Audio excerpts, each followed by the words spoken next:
ওরে ও হতচ্ছাড়ি, আর কতক্ষণ ধরে নাইবি বলছো? কালকে একাদশী, সে কথা কি খেয়াল আছে? একজন বৃদ্ধা মহিলা রাগে গজগজ করতে করতে নিজের পরনের সাদা কাপড় দিয়ে ঘোমটাটা আরেকটু টেনে নিজের পান সাজতে ব্যস্ত হয়ে পড়লেন। আবার ওদিকে ঘর থেকে এক তরুণীর কণ্ঠস্বর ভেসে এলো। এই তো রাঙা দিদিমা, হয়েই এসেছে। মিনুকে তৈরি করে আমি এই যাই।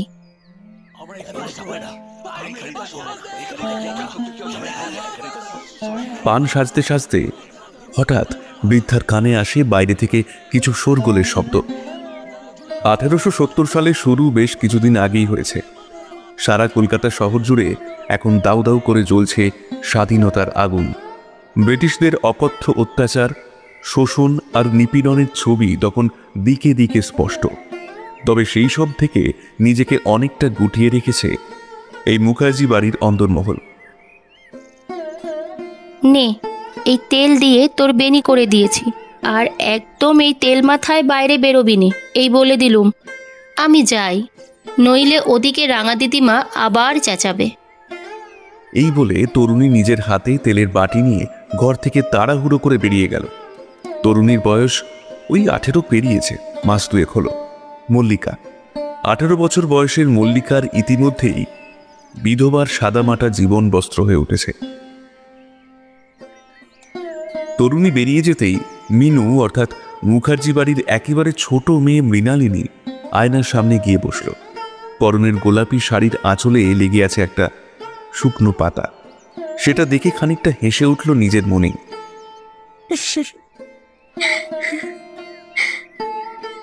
আজ বেলতলার মাঠে নিজের সাধের গুলতি খুঁজতে গিয়েই শুকনো পাতাটা হয়তো এসে পড়েছে ওর গায়ের ওপর।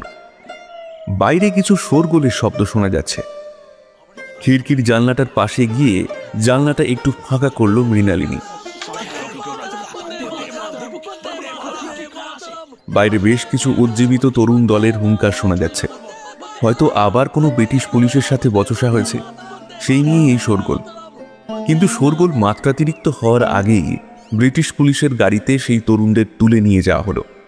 সবটাই মুহূর্তের চকিতে ঘটে গেল।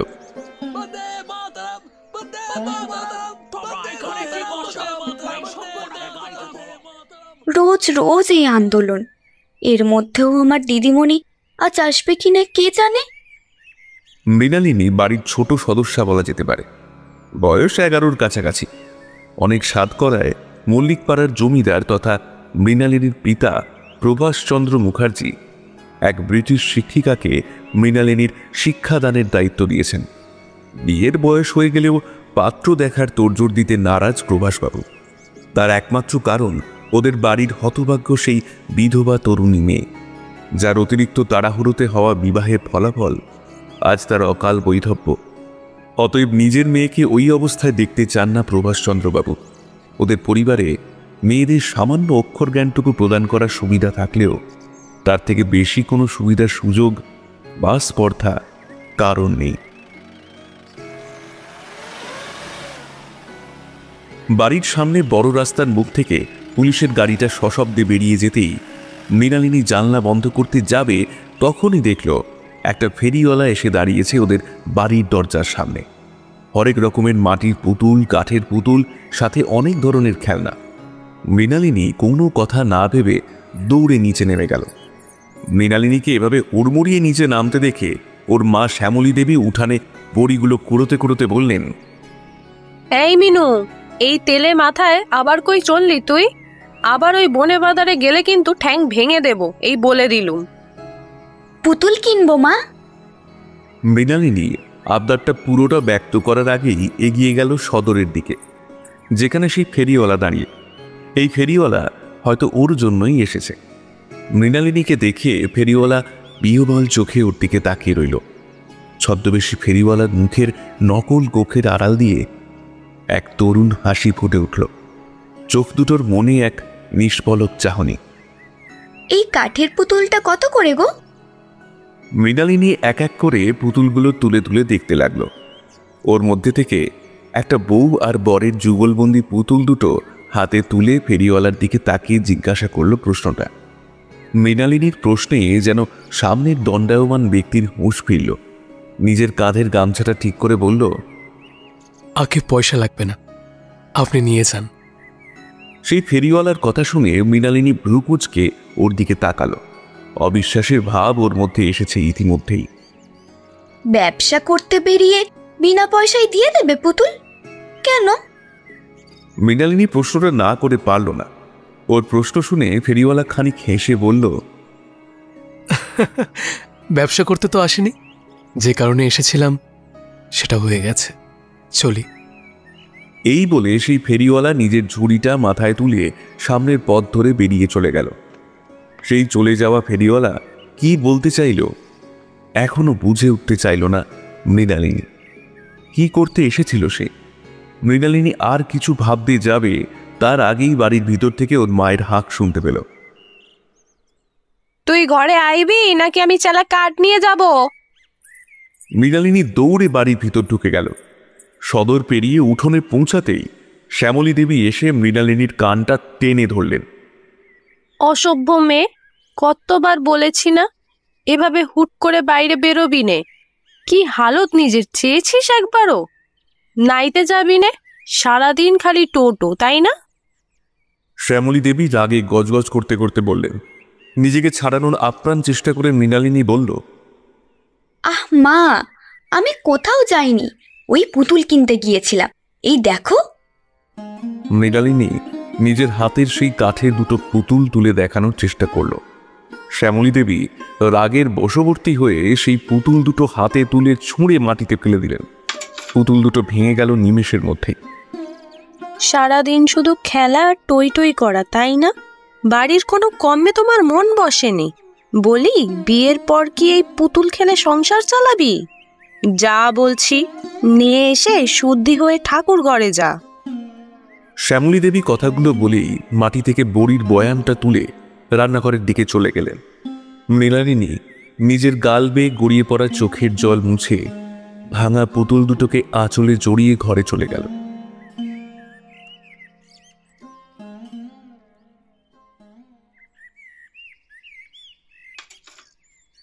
মাথা থেকে পুতুলের ঝুড়িটা নামিয়ে রাখতেই পাশ থেকে এক মধ্যবয়স্ক লোকের হই হই শোনা গেল। আজ শেষে ফেরিওয়ালা, একদিন বহুরূপী একদিন ফেরিওয়ালা, আর কি বাকি রয়েছে শুনি? বাড়িতে যে ভাতের হাড়িতে টান পড়ছে সে কথা কি খেয়াল আছে? শোন অমল, ভালো কথা বলছি বাবা, এমন পাগলামি করিস নে। ও জমিদারের মেয়ে, বলি তোর কাণ্ড জ্ঞান কি নেই নাকি বলতো? মধ্যবয়সী পুরুষটির কথা কতটা কানে গেল তার। বিনিময়ে মৃদু হেসে নিজের নকল দাড়ি আর মাথার পাগড়িটা খুলে রাখল অমল। পুতুলের ঝুড়ির দিকে তাকিয়ে বলল, জানো নিমাই কাকা, আজ এই পুতুলগুলো দেখেও কত খুশি হয়েছে। দুটো পুতুল পছন্দ করে নিয়েও গেছে। আবার একদিন তোমার এই ফেরির জিনিসগুলো আমাকে দিও তো, ওগুলো নিয়ে পেরাবো। সেই পুরুষ অর্থাৎ নিমাই পাল অসন্তুষ্ট কণ্ঠে হাত নেড়ে বললেন, একদম নয়, এই আমি বলে দিলুম, একটা কাজের জোগাড় কর তুই শিগগিরি। ওদিকে তোর মায়ের বয়স হলো, একা বেদ বা মানুষ, আর কতদিন একা সংসার টানবে বলতো? তোর তো বয়স হলো 17, এখন দায়িত্ব নিবি নে তো কি নেবে? অমল খড়ের চালের বাড়ির জানলা থেকে বাইরের দিকে তাকিয়ে উদাসীনভাবে বলল, আমি তো রোজই কাজের সন্ধানে যাই কাকা, কিন্তু আমার কাজের দাম তো কেউই দিতে চায় না। সস্তার তামাকে টান দিয়ে খানিক কেশে নিমাইবাবু বললেন,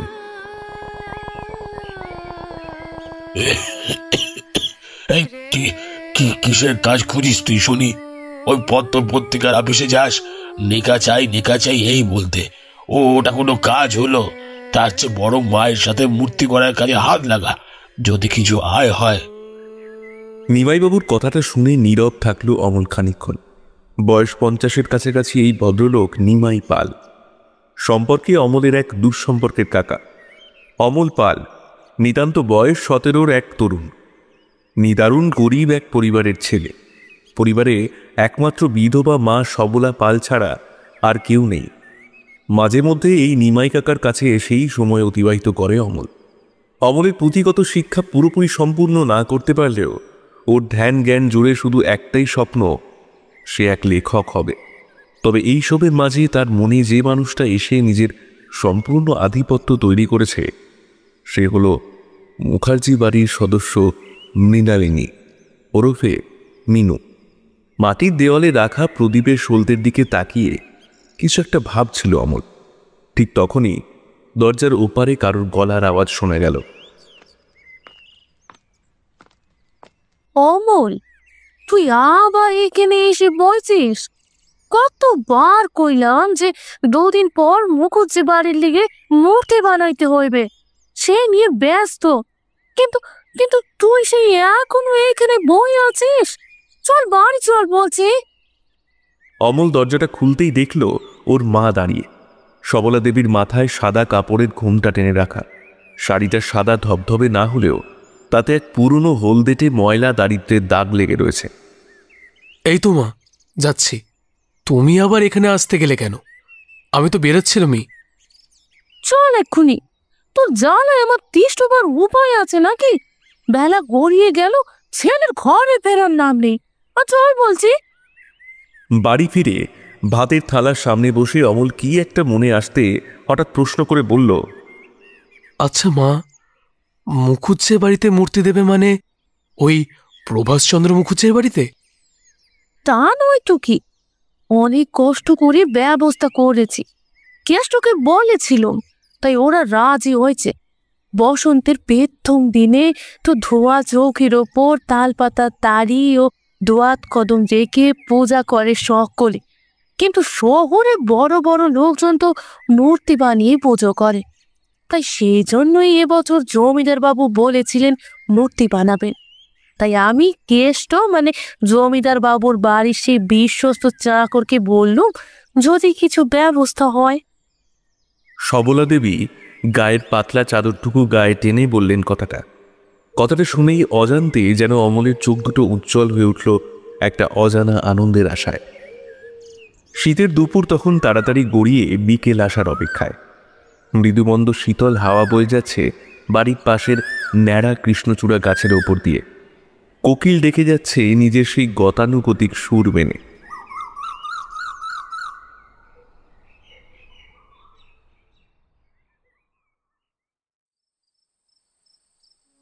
ঘরের লম্ফতে আলোর অস্থির গতির মাঝেই একটা পুরনো বাক্স আলমারি থেকে বের করে আনলো মৃণালিনী। তার মাঝ থেকে একটা ছোট কৌটো বের করলো সে। অনেকদিন আগে পূর্ণিমাসির বাড়ি থেকে পেয়ারা আনার সময় এই কৌটোটাতে আটা ভরে এনেছিলাম। এটা এখনো আছে কি না কে জানে। কথাটা বলতে বলতে মৃণালিনী সেই কৌটো খুলে দেখল তাতে এখনো কিছুটা তরল পদার্থ বেঁচে আছে। প্রচণ্ড খুশি হয়ে সেই কৌটোটা মেঝেতে রেখে সেই ভাঙা পুতুল দুটোকে নিয়ে বসল মিনু ওরফে মৃণালিনী। অত্যন্ত ধৈর্য ধরে সেই পুতুল দুটোকে জোড়া লাগিয়ে ফের আগের অবস্থায় আনার চেষ্টা করল। অনেক কষ্ট করার পর অবশেষে যখন দেখল খানিকটা হলেও সেই পুতুল দুটো জোড়া লেগে গেছে, তখন মৃণালিনী হাসি মুখে সেই বউ আর বরের যুগলবন্দি পুতুলের দিকে আঙুল তুলে বলল, এটা হলো মিনু। আর এই বরের নাম কি দেওয়া যায়? কথাটা বলতে বলতেই মৃণালিনীর গালটা কেমন যেন লাল আভায় ভরে উঠল। সামান্য আলোতে সেই আভা দৃশ্যমান না হলেও ওর নিজের মনে সেই আভা ছড়িয়ে পড়েছে।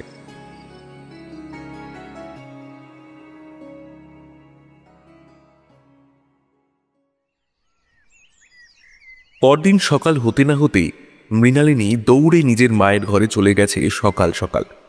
আজ রবিবার, প্রতি সপ্তাহের মতোই আজ পালকি করে ঘুরতে বেরোবে সে। মৃণালিনীর এমন অদ্ভুত কর্মে প্রশ্রয় না দিলেও বাধা দেননি প্রভাসচন্দ্রবাবু।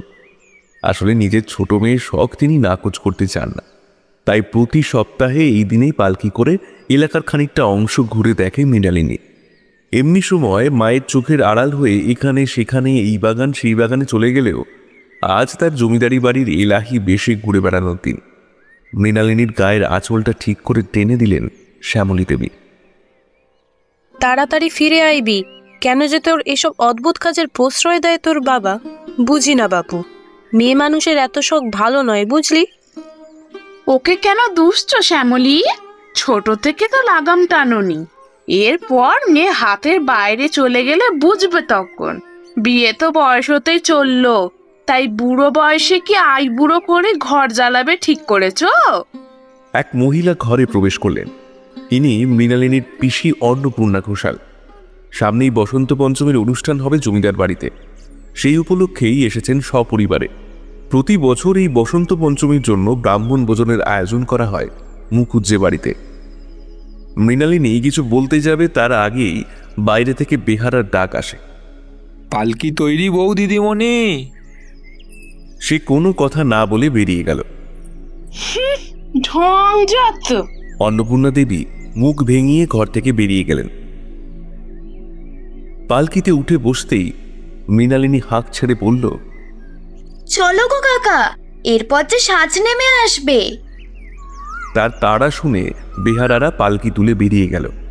পালকির পর্দা সরিয়ে অবাক নয়নে বাইরে তাকিয়ে রইল মৃণালিনী।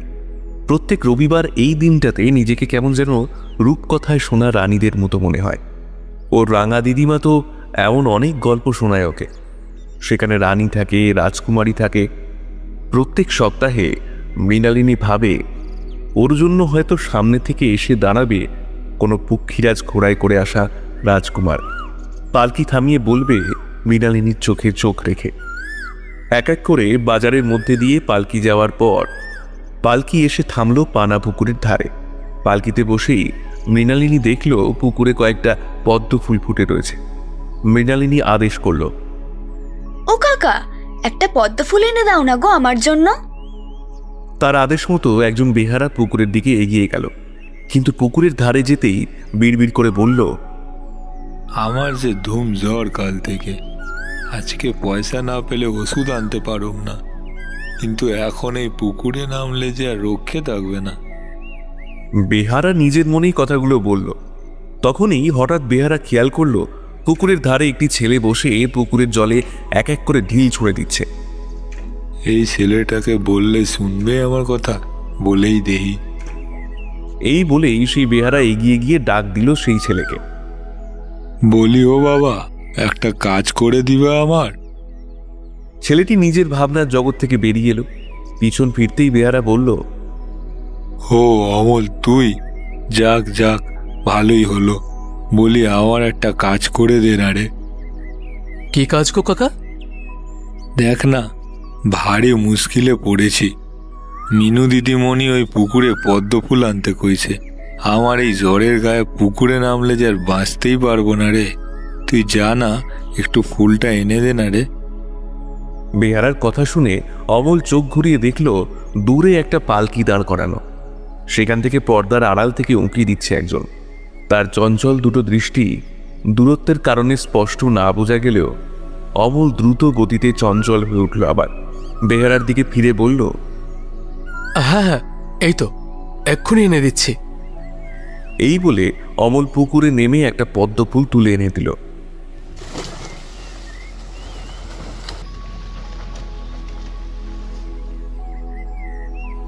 বলছি কাকা, এবার আমি একটা জিনিস চাইবো। কি চাই তোর? দেখ, আমার কাছে কিন্তু টাকা করি। না না, তা নয়, আমি ফুলটা ওনাকে গিয়ে নিজে দিয়ে আসি। আসলে এতটা কষ্ট করে আনলাম, নিজের হাতে গিয়ে দিয়ে আসি। দেখি কার জন্য এত কষ্ট পোহালাম আমি। জমিদার বাবু জানতে পারলে আমাকে রাস্ত রাখবে না। না না, কেউ জানবে না, শুধু আমি ফুলটা দিয়েই চলে আসব। ঠিক আছে, যা। তবে সাবধান, দিদিমণি কিন্তু ভীষণ চঞ্চল, কোনো কথা কইবি নে, এই বলে দিলুম। বেহারার সাবধান বাণীতে মাথা নাড়ল অমল। ফুলটা নিয়ে এগিয়ে গেল পালকির দিকে। নিচু হয়ে সেই মানুষটার দিকে এগিয়ে দিল সদ্য তুলে আনা পদ্মফুল। পদ্মফুল দেওয়ার সময় মৃণালিনীর হাতের আঙুলের সাথে সামান্য স্পর্শ হল অমলের শীতল ভেজা হাত।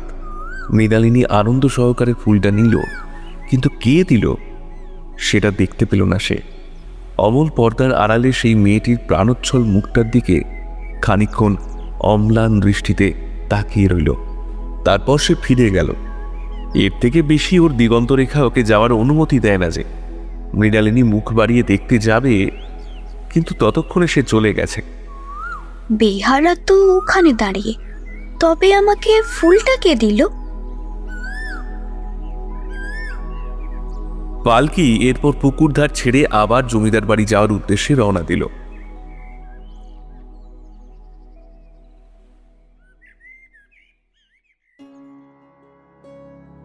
বসন্ত পঞ্চমী অর্থাৎ বসন্তের প্রথম দিন। সেই দিন এক উৎসবের দিন। বর্তমান সময় থেকে শুরু করে প্রাচীনকালেও যার গুরুত্ব একইভাবে বিরাজমান। তবে আপাতত মৃণালিনীর কাছে এখন সব থেকে গুরুত্বপূর্ণ হলো তার পছন্দের লাটাই, যেটাতে লুকিয়ে লুকিয়ে পাড়ার তিনুকে দিয়ে বেশ ভালো করে মাঞ্জা দেওয়া সুতো দিয়ে নিয়ে এসেছে। কিন্তু এটা লুকিয়ে রাখতেই হবে যেভাবে হোক। কাল সকালে বসন্ত পঞ্চমীর পুজো, তারপর ও পাড়ায় ঘুড়ির উৎসব চালু হবে। সেখানে লুকিয়ে লুকিয়ে নাম দিয়ে এসেছে মৃণালিনী, তাও আবার নিজের এক দুঃসম্পর্কের জ্যাঠতুতো দাদার নাম নিয়ে নাম দিয়ে এসেছে।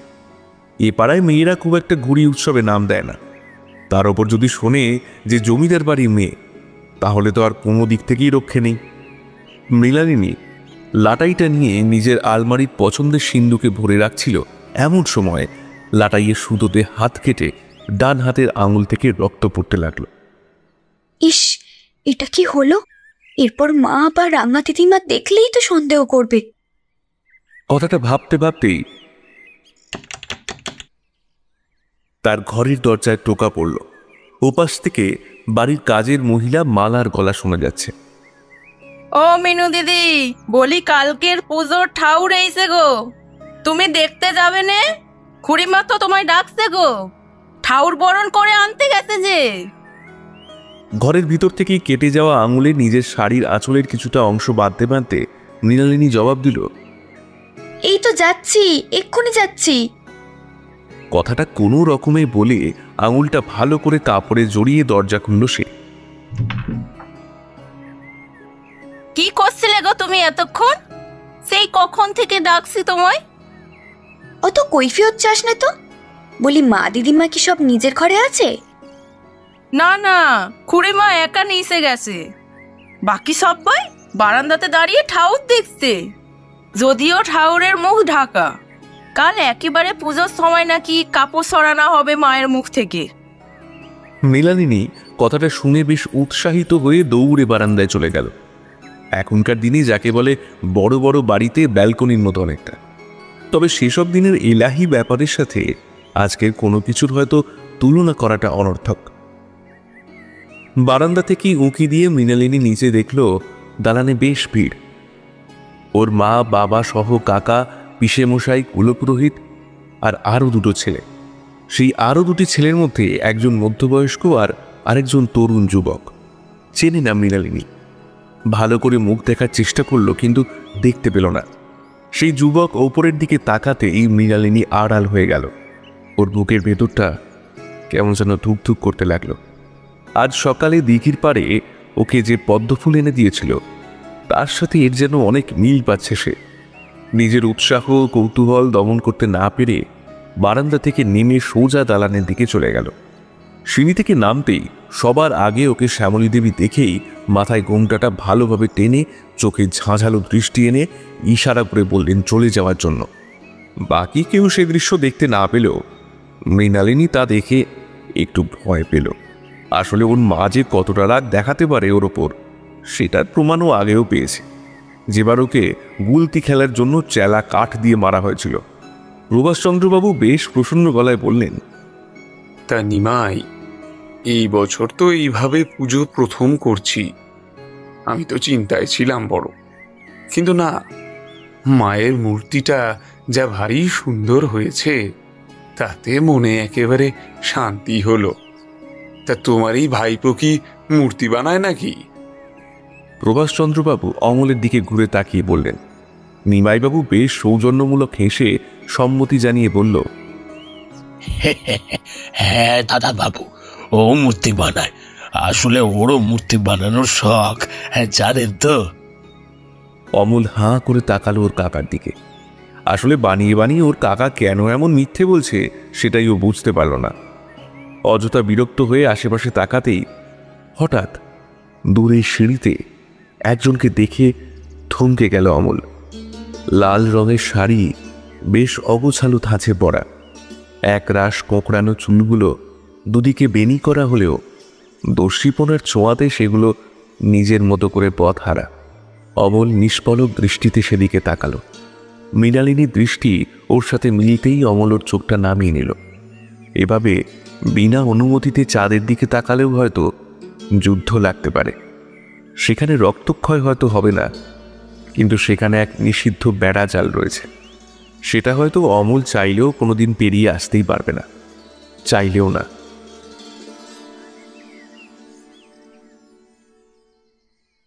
মৃণালিনী চলে গেল। অমল নিজের কাকার সাথে বেরোনোর জন্য উদ্যত হলো।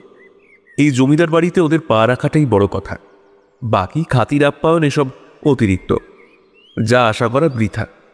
সামান্য দুটো কথা বলে প্রভাসচন্দ্রবাবু নিজেই তাদের বিদায় জানালেন। বলছি দাদাবাবু, কাল বিকেলে ব্রাহ্মণ ভোজনে যদি। মাঝ থেকেই প্রভাসচন্দ্রবাবু থামিয়ে বললেন, সে তো ব্রাহ্মণদের জন্য, আপনারা তো ব্রাহ্মণ নন।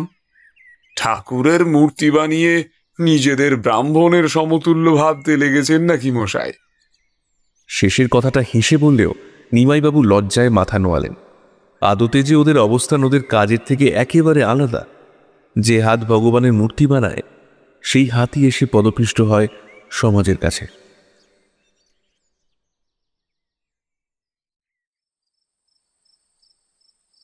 কাকার ভাইপো জমিদার বাড়ি থেকে বেরিয়ে এলো যখন, তখন আধার নেমে গেছে। বাড়িতে বাড়িতে প্রদীপের আলো ধরা দিয়েছে। মাটির রাস্তা দিয়ে হেঁটে যেতে যেতে অমল বলে উঠল, তখন ওভাবে অপমানটা না করালেই নয়। কথাটা যেন নিমাইবাবুকে আরো ক্ষিপ্র করে তুলল। উনি রেগে মেগে বললেন, তো কি করব আমি? কই দে, ভাতে ঠিক ঠিকানা নাই। যদি দুটো খাওয়ার ব্যবস্থা করতে পারতুম তাহলে কি খুব খারাপ হইতো? একে তো কাল উৎসব। নিমাইবাবু বিয়ে শাদী করেননি, এই মূর্তি বানিয়ে জীবন পার করে দিয়েছেন এক কথায়। নিজের ভাইপোটিকেই নিজের ছেলের মতো ভালোবাসেন। তবে পেটের দায়ে মাথায় চড়লে ভদ্রলোক মাথা ঠিক রাখতে পারেন না। অমল কোনো জবাব দিল না। আকাশের দিকে তাকিয়ে দেখল, আকাশটা যেন বাড়িতে বাড়িতে জ্বলতে থাকা প্রদীপের মতো মিটমিটে আলোয় জ্বলছে। চাঁদটা প্রায় গোল। দূরের তেলাকুচির বন থেকে সোদা এক মাটির ভেজা গন্ধ ভেসে আসছে। দূরের কোনো বনে শিয়াল ডেকে উঠছে মাঝে মাঝে। দ্রুত পদে বাড়ির দিকে পা চালালো অমল। মনের মধ্যে তখন একটা প্রশ্ন ঘুরপাক খাচ্ছে, আবার কবে দেখা পাবো তার?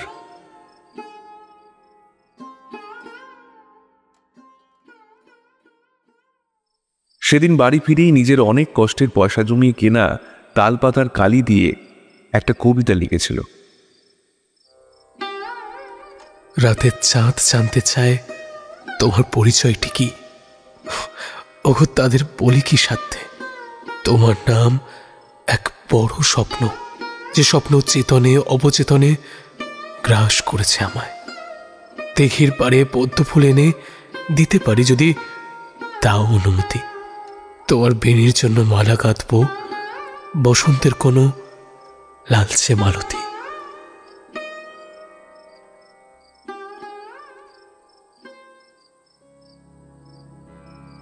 তোর ঠ্যাং দুটো বড় বেড়েছে, বুঝলি তো?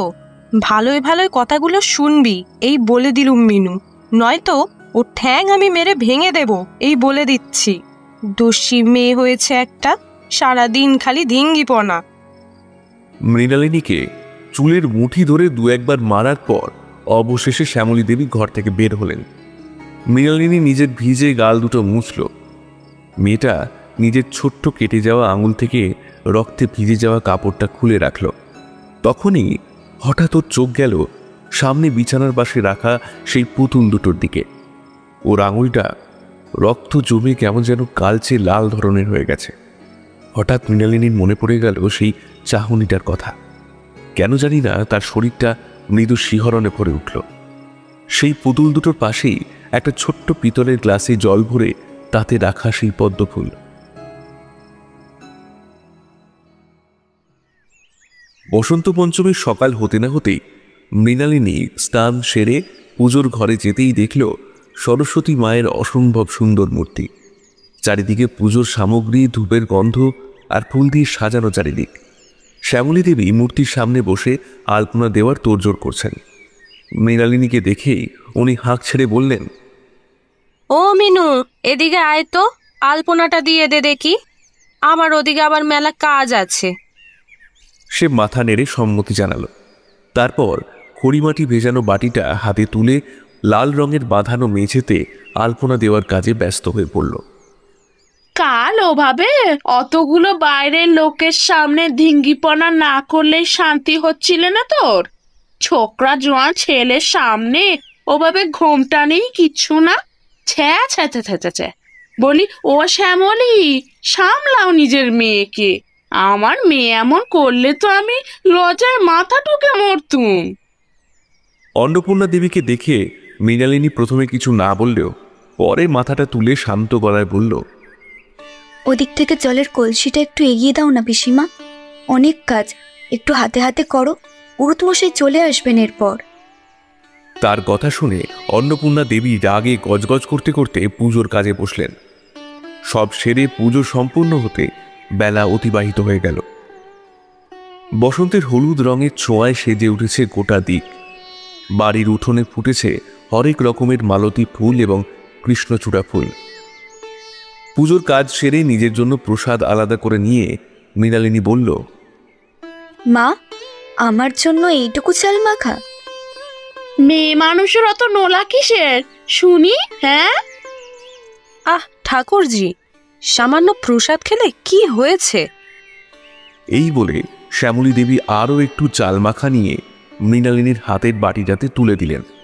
সে মহানন্দে সেটা নিয়ে কিছু একটা ভেবে বলল, মা, বিকেলে তো ব্রাহ্মণ ভোজন হবে, সেবেলা তো অনেক কাজ, তাই আমি একটু ঘরে যাচ্ছি, বুঝলে? শরীরটা খুব খারাপ লাগছে। ও মা, সে কি রে, শরীর খারাপ? কি হলো আবার? শরীর খারাপ? তোমার শরীর কখন ভালো থাকে মা? সারাদিনই তো পটের বিবি হয়ে ধিঙ্গিপানা করে বেড়াও। মৃণালিনী কোনো জবাব দিল না। গুরুজন হওয়ায় মুখে মুখে কথা বললে এরপর ওকেই প্রচণ্ড বকা শুনতে হবে। অগত্যা মৃণালিনী নিজের প্রসাদের বাটি নিয়ে ওপরে চলে গেল। ওপরে সোজা নিজের ছোট পিসি অর্থাৎ মল্লিকার ঘরের সামনে গিয়ে দরজা ধীরে ধীরে টোকা দিয়ে ফিসফিস করে বলল, পিসিমা, দরজা খোলো শিগগিরই। দরজা খুলতেই মল্লিকা দেখল মৃণালিনী দাঁড়িয়ে, হাতে আঁচলের তলায় কিছু একটা লুকিয়ে রাখা। দরজা খুলে যেতেই মৃণালিনী তাড়াতাড়ি করে ঘরে ঢুকে বলল, দরজা বন্ধ করো জলদি। তার কথা মতো মল্লিকা দরজা বন্ধ করে দিল। এ কি ঠাকুরজি, তুমি এখানে? কি হয়েছে? বাইরে পূজা শেষ হয়েছে? সে নিজের আঁচলের আড়ালে লুকানো প্রসাদের বাটিটা বের করে বলল, হ্যাঁ, শেষ হয়েছে, তাই তো তোমার জন্য প্রসাদ নিয়ে এলাম। মৃণালিনীর হাতের পাত্রটা দেখে প্রচণ্ড অবাক হয়ে মল্লিকা বলল, সে কি সর্বনেশে কাণ্ড! আমরা বেধবা মানুষ, শুভ কাজে যাওয়া বারণ, সেখানে পুজোর প্রসাদ নিয়ে চলে এলে এভাবে? নেহাত রাঙা দিদিমা ঘরে, কিন্তু যদি মেজ দিদি গিয়ে বলে দেয় দিদিমাকে, তখন? কেউ কাউকে কিচ্ছু বলবে না গো পিসিমা, তুমি যেই চাল মাখা খেতে কত ভালোবাসো সে তো আমি জানি, তাই তো নিয়ে এলাম।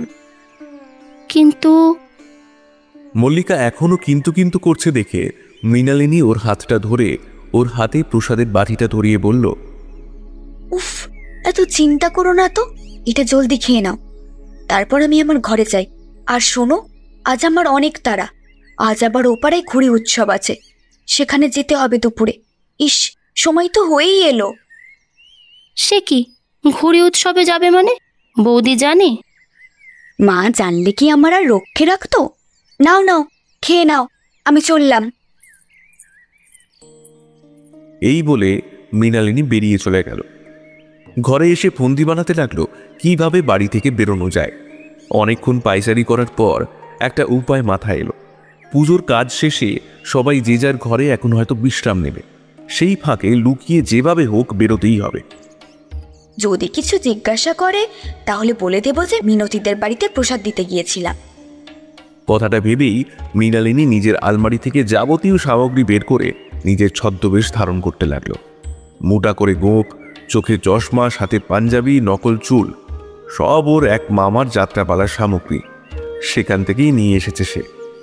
সব কিছু নিয়ে তৈরি হয়ে লাটাই নিয়ে চুপি চুপি বাড়ির পিছন দরজা দিয়ে উঠোনের রাস্তা ধরে বেরিয়ে পড়ল মৃণালিনী। মল্লিকপাড়ার পাশেই যে গ্রাম, সেখানেই আজ আয়োজন হয়েছে ঘুড়ি উৎসবের। মৃণালিনীর গন্তব্য সেখানেই। যাওয়ার পথেই পড়ে সেই দিঘি, যেখান থেকে আগের দিন পদ্মফুল নিয়ে গেছিল সে। গোফটা কি খুলে যাচ্ছে নাকি? সাথে করে তো আয়নাটাও আনতে ভুলে গেলাম। ধুর, কি যে করি।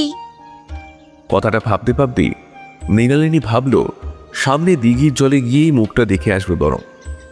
দিঘির ধারে পৌঁছাতেই সে দেখল সেই দিঘির পাশের বটগাছে হেলান দিয়ে এক তরুণ বসে আছে। আজ ঘুড়ি উৎসবে যাবে ভেবেছিল অমল, কিন্তু তার জন্য ভালো ঘুড়ি আর লাটাই কিনতে হবে। এ মাসে ওর মা সেদিন যা পেয়েছিল মুখার্জি বাড়ি থেকে, সেখান থেকে খানিকটা টাকা ওকে দিতেই চেয়েছিল, কিন্তু কি মন হতে অমল তা নেয়নি। আগের দিন ওরা মূর্তিকার বলে আর ব্রাহ্মণ নয় বলে যেভাবে অপমান করা হলো, তাতে সেই পয়সার ভাগ নেওয়ার আর মনোবৃত্তি হয়নি ওর। গত মাসে সব জমানো টাকা দিয়ে এ মাসের শুরুতেই একটা দামি পেন কিনেছিল অমল। ফলত এখন হাতে একেবারে কোনো টাকা নেই, তাই চাইলেও কিছু করার নেই। অগত্যা ভরসা এই দিঘির পার। এসবই যখন আনমনা হয়ে বসে বসে ভাবছিল অমল, তখনই দেখল দিঘির জলে আরও একজনের প্রতিচ্ছবি, এক বালকের। তবে তার বেশভূষা বেশ অন্য ধরনের, মানে উচ্চতা অতি স্বল্প সেই বালকের, গোঁফ বেশ মোটা, চোখে আবার চশমাও রয়েছে। অমল ভ্রুকুঁচকে তাকাতেই সেই অদ্ভুত বালক নিজের গোঁফটা ঠিক করে নিল। তবে সব থেকে অদ্ভুত যা, তা হলো বালকের দুটি চোখ। চশমার আড়ালে থাকলেও সেই চোখ দুটো দেখে বড্ড চেনা মনে হলো অমলের। ওদিকে মৃণালিনী এভাবে এখানে অমলকে দেখে ভ্যাবাচ্যাকা খেয়ে গেল। এটাই সেই ছেলেটি না? এখানে কি করছে? আমাকে চিনে ফেলেনি তো? বাড়িতে গিয়ে বলে দেবে না তো কাউকে? সে মনে মনে কথাগুলো বলে উঠল। তুমি কে ভাই? আগে তো কখনো দেখিনি। মৃণালিনী একটু স্বস্তির নিঃশ্বাস ফেলে গলা খাঁকারি দিয়ে একটু ছেলের মতো গলার আওয়াজে বলল, আমি তো এখানে থাকি না, এসেছি এক আত্মীয়ের বাড়ি, যাচ্ছি এখন ওই ঘুড়ি উৎসবে। তা তুমি কে শুনি? মৃণালিনী বেশ দাপুটে গলায় বলল। খানিকটা সন্দেহ হলো অমলের, তবে বিশেষ না ভেবে বলল, আমি অমল, ওই যে মূর্তি বানায় পালবাড়ি, ও বাড়ির ছেলে। মৃণালিনী মনে মনে একবার নামটা আউড়ে নিল। সম্ভবত নামটা তার পছন্দ হয়েছে। তারপর তড়িৎ গতিতে বলল, ঠিক আছে, দেখা হয়ে ভালো লাগলো, আসি তবে। এই বলে মৃণালিনী হন্তদন্ত হয়ে বেরিয়ে চলে গেল। মৃণালিনী চলে যেতেই ওর যাওয়ার দিকে তাকিয়ে রইল খানিকক্ষণ অমল। তারপর চোখ নামাতেই দেখল সামনে সবুজ ঘাসের ওপর একটা রূপলি জিনিস পড়ে। ভালো করে খেয়াল করতে দেখল সেটা একটা নূপুর। ভ্রু কুঁচকে সেটা হাতে তুলে নিল অমল। নূপুর? কিন্তু নূপুর কোত্থেকে এলো? কার এটা? ওই যে এলো একটু আগে, কিন্তু ছেলেরা তো নূপুর পরে না। তাহলে ওটা কে? ভীষণ চেনা ঠেকল চোখ দুখানা।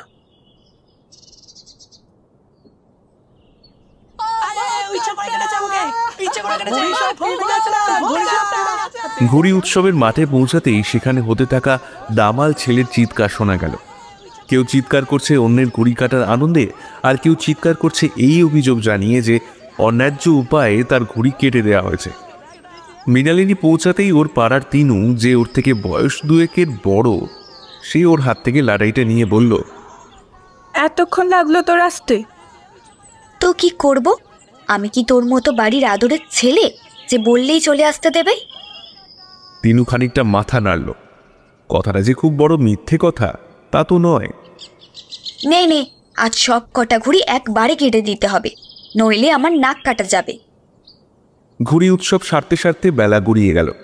পুরো উৎসব শেষের আগেই মৃণালিনীকে বাড়ি ফিরে আসতে হলো, নইলে ওদিকে কেলেঙ্কারি কাণ্ড করবে।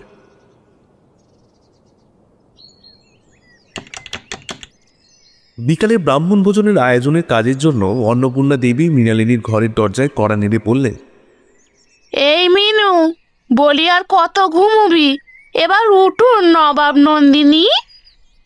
অনেক হাঁকডাক করার পরেও কোনো সাড়া না পেয়ে অন্নপূর্ণা দেবীর সন্দেহ হলো।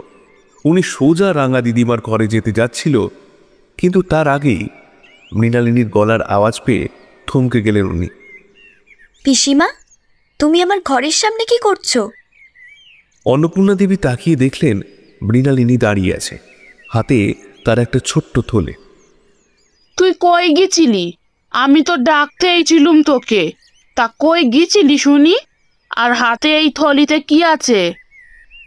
ও, আমি তো মিনতিদের বাড়ি গিয়েছিলাম প্রসাদ দিতে।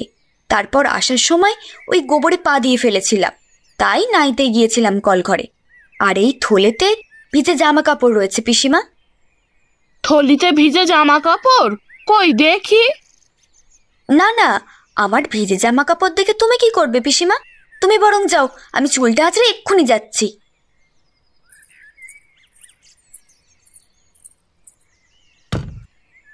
এই বলে মৃণালিনী ওনার কোনো জবাবের অপেক্ষা না করেই ঘরে ঢুকে দরজাটা দিয়ে দিল। দরজা দিতেই ওর মনে একটা স্বস্তির নিঃশ্বাস পড়ল। হাতের থলিটা মেঝেতে পড়ে গেলেই তার মধ্যে লুকোনো লাটাই আর ছদ্মবেশের কাপড়টা বেরিয়ে এলো খানিকটা।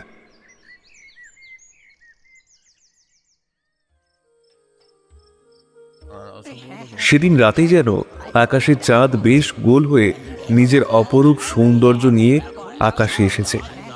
ব্রাহ্মণ ভোজনের জন্য মুখার্জি বাড়িতে প্রচুর লোকের সমাগম হয়েছে ইতিমধ্যেই।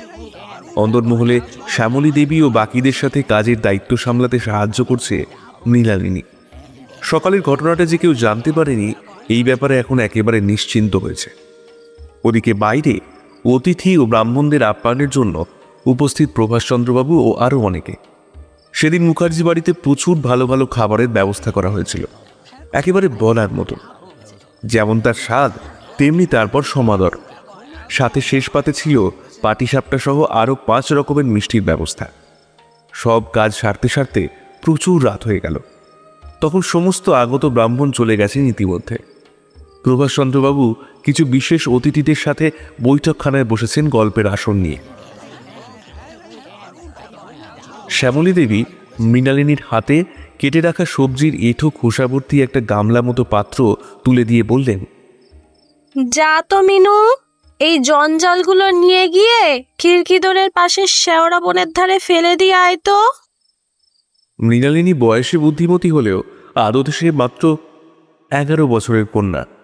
ফলত তার ছোট দুটো হাতে সেই গামলা পর্যাপ্তভাবে সামাল না পেলেও কোনোভাবে সে গামলাটা ধরে সেগুলো ফেলে আসার জন্য উদ্যত হলো। ওসব আবর্জনা ফেলে আসার জন্য এদিকে আসতেই মৃণালিনী শুনতে পেয়েছিল একটা বাঁশির সুর।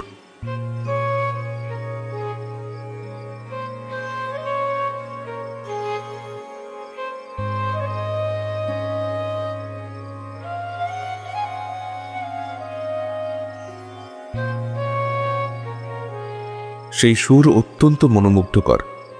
এই অন্ধকারেও যেন সেই সুর আলোর ছন্দ তৈরি করতে পারে।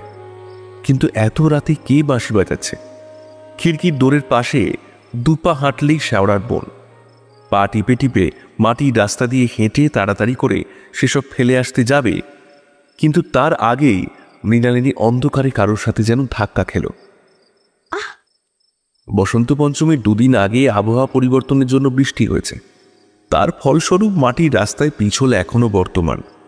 ছোট মেয়ে মৃণালিনী পা হড়কে পড়ে যেতেই যাবে, কিন্তু তার আগে সেই সামনের ব্যক্তি মৃণালিনীর হাতটা ধরে নিল। বাঁশির শব্দ অনেকক্ষণ হলো থেমেছে। তার বদলে তৈরি হয়েছে অস্বাভাবিক নীরবতার সাথে ঝিঁঝি পোকার ডাক। মৃণালিনী ওই আলো আধারির মাঝে হাজার সাহস থেকেও যেন খানিকটা ভয় পেল এমন ঘটনায়। সেই মানুষটির মুখ ঠিকভাবে দেখা যাচ্ছে না, সাথে লণ্ঠনও আনেনি। সামনের ব্যক্তির গলা শুনে মৃণালিনী বুঝল এ কোনো বয়স্ক ব্যক্তি নন, বরং কোনো যুবক।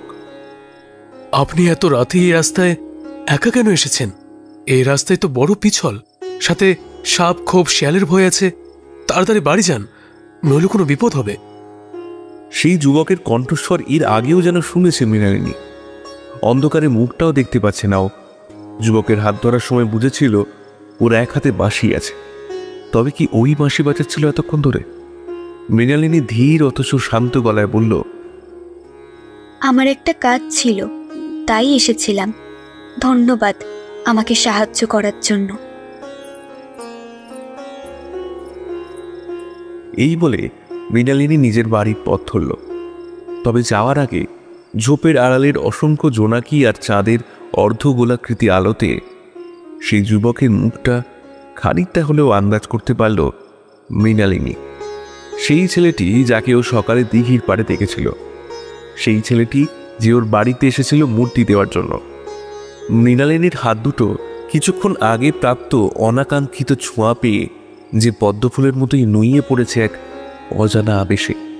সেদিন রাতেই জানলার ধারে বসে সেই বাঁশির অস্পষ্ট সুর শুনতে পেয়েছিল বেশ খানিকক্ষণের জন্য। মৃণালিনী চলে যেতেই অমল সেই অন্ধকারের মধ্যে খানিকক্ষণ দাঁড়িয়ে রইল স্থির হয়ে। তারপর আকাশের অসম্পূর্ণ আকৃতির চাঁদের দিকে তাকিয়ে আনমনা গলায় বলল, তাকে কি আমি আদৌ সত্যি কোনোদিনও পাবো না?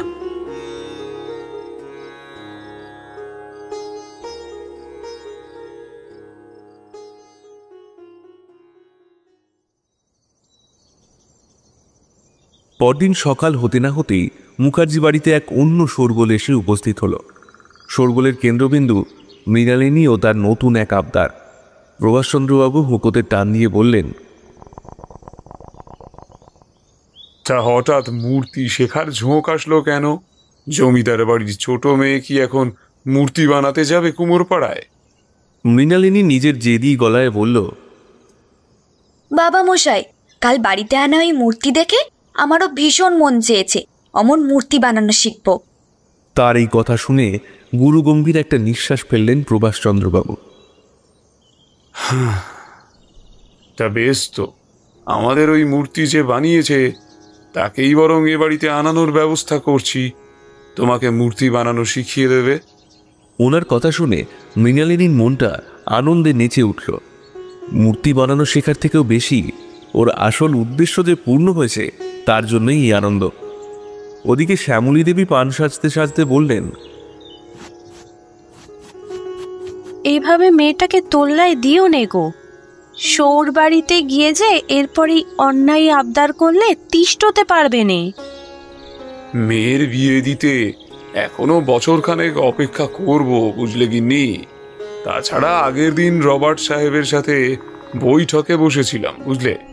সেখানে উনি বলছিলেন ওনার চেনা জানা এক জমিদার এমন মেয়েকে বিয়ে দেওয়ার জন্য সে কি হুড়োহুড়ি, কিন্তু শেষে এমন শ্বশুর ঘর হলো যে মেয়েকে বাঁচাতে পারলেন না। আমি চাই না আমাদের মেয়ের সাথে তেমন কিছু হোক, তার চেয়ে একটু অপেক্ষা করলে ক্ষতি কি? মৃণালিনী ঘরে এসেই জানলার ধারে দাঁড়িয়ে বাইরের কৃষ্ণচূড়া গাছের রঙিন ফুলগুলোর দিকে তাকিয়ে নিজের হাতটার দিকে তাকালো। আমার জন্য পদ্ম ফুল এনে দিতে পারো? আমিও আলাপ করতে চাই এমন বীর পুরুষের সাথে।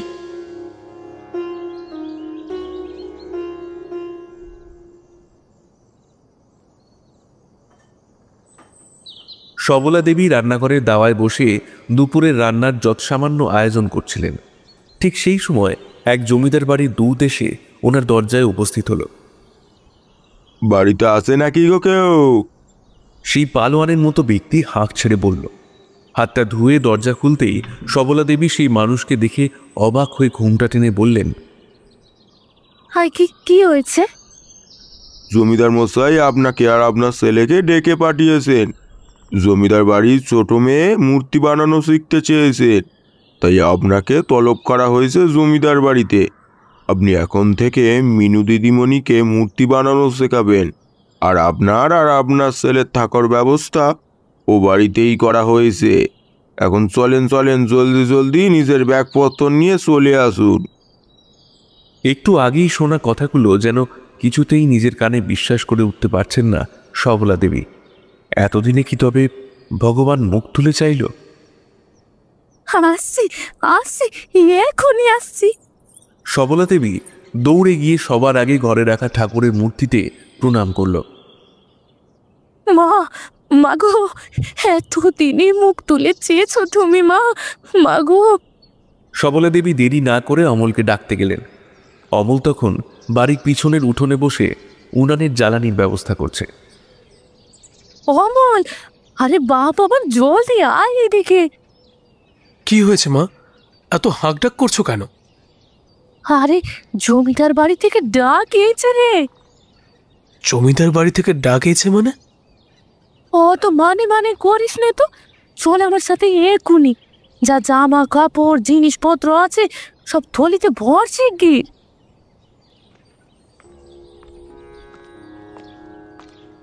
জমিদার বাড়িতে পা রাখতেই অমল আশপাশটা একবার ভালো করে চোখ বুলিয়ে নিল, কিন্তু এখনো পুরো ব্যাপারটা যেন হিসেবে মেলাতে পারছে না। মানে এই কিছুদিন আগে যেখানে ওদেরকে বাঁকা কথায় ওভাবে অপমান করা হলো, সেখানে আজ এত খাতির। সেই দূত অমল আর ওর মাকে নিয়ে গেল জমিদার বাবুর সামনে। সবলা দেবী পর্দার ওপারে গিয়ে দাঁড়ালেন। প্রভাষচন্দ্রবাবু নিজের হাতের বইটা নামিয়ে রেখে অমলের দিকে তাকিয়ে নিজের গাম্ভীর্যতা বজায় রেখে বললেন, আশা করি আপনারা জানেন যে আপনাদের এখানে কেন আনা হয়েছে। কেষ্ট সেবার আমাকে বলেছিল আপনাদের কথা, তাই মূর্তির জন্য বলা হয়েছিল আপনাকে।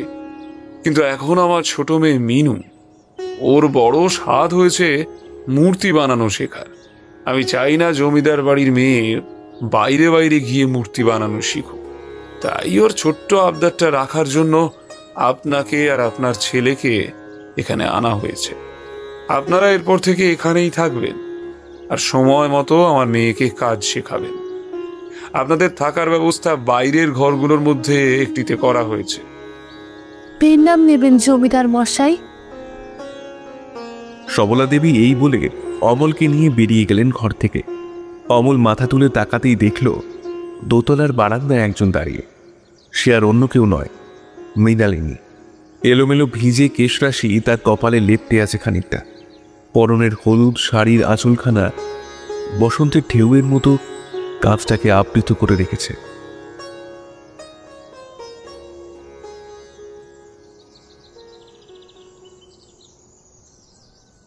নিজের জন্য বরাদ্দ ঘরে এসে মেঝেতে বসে অমল ভ্রু কুঁচকে বলল, জমিদার বাবুর মেয়ের হঠাৎ মূর্তি বানানোর শখ হলো কেন বলো তো মা?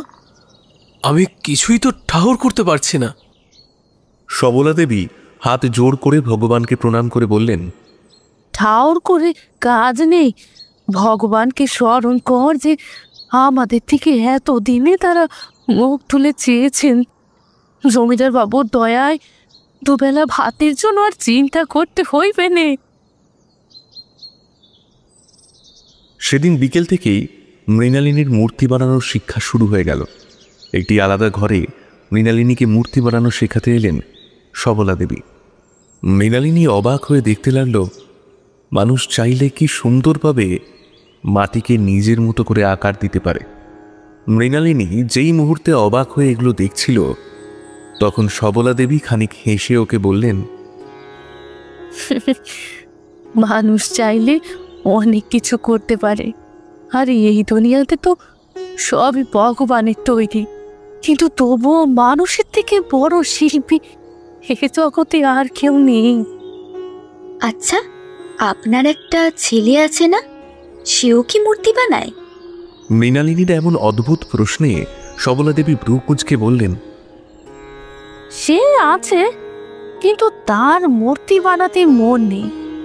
সে বানাতে চাইলে বানাতেই পারে, কিন্তু ওই যে সবার মনের আকার তো সমান ধাঁচে তৈরি নয়।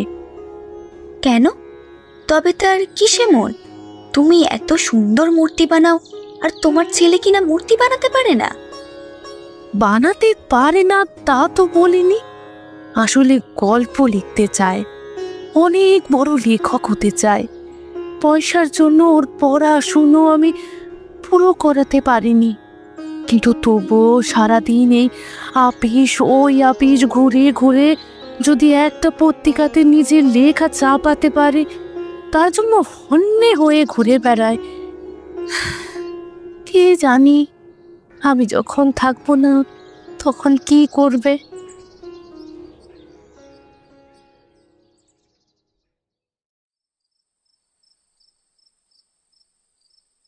সেদিন রাতে নিজের বালিশের পাশে সেই পুতুল দুটোকে রেখে শুয়েছিল মৃণালিনী। মাঝরাত হতেই সেই চেনা বাঁশির ক্ষীণ সুর ওর কানে এলো। তড়িৎ গতিতে উঠে জানলাটা একটু ফাঁক করে দেখার চেষ্টা করল। অন্ধকারে কিছু দেখা না গেলেও সেই বাঁশির সুর আর একটু স্পষ্ট শোনা যেতে লাগলো। গায়ে চাদরটা জড়িয়ে মৃণালিনী চুপ করে সেই গানের সুর শুনতে লাগলো, আর সেই বাঁশির সুরের সাথেই গুনগুনিয়ে গান গাইতে লাগলো।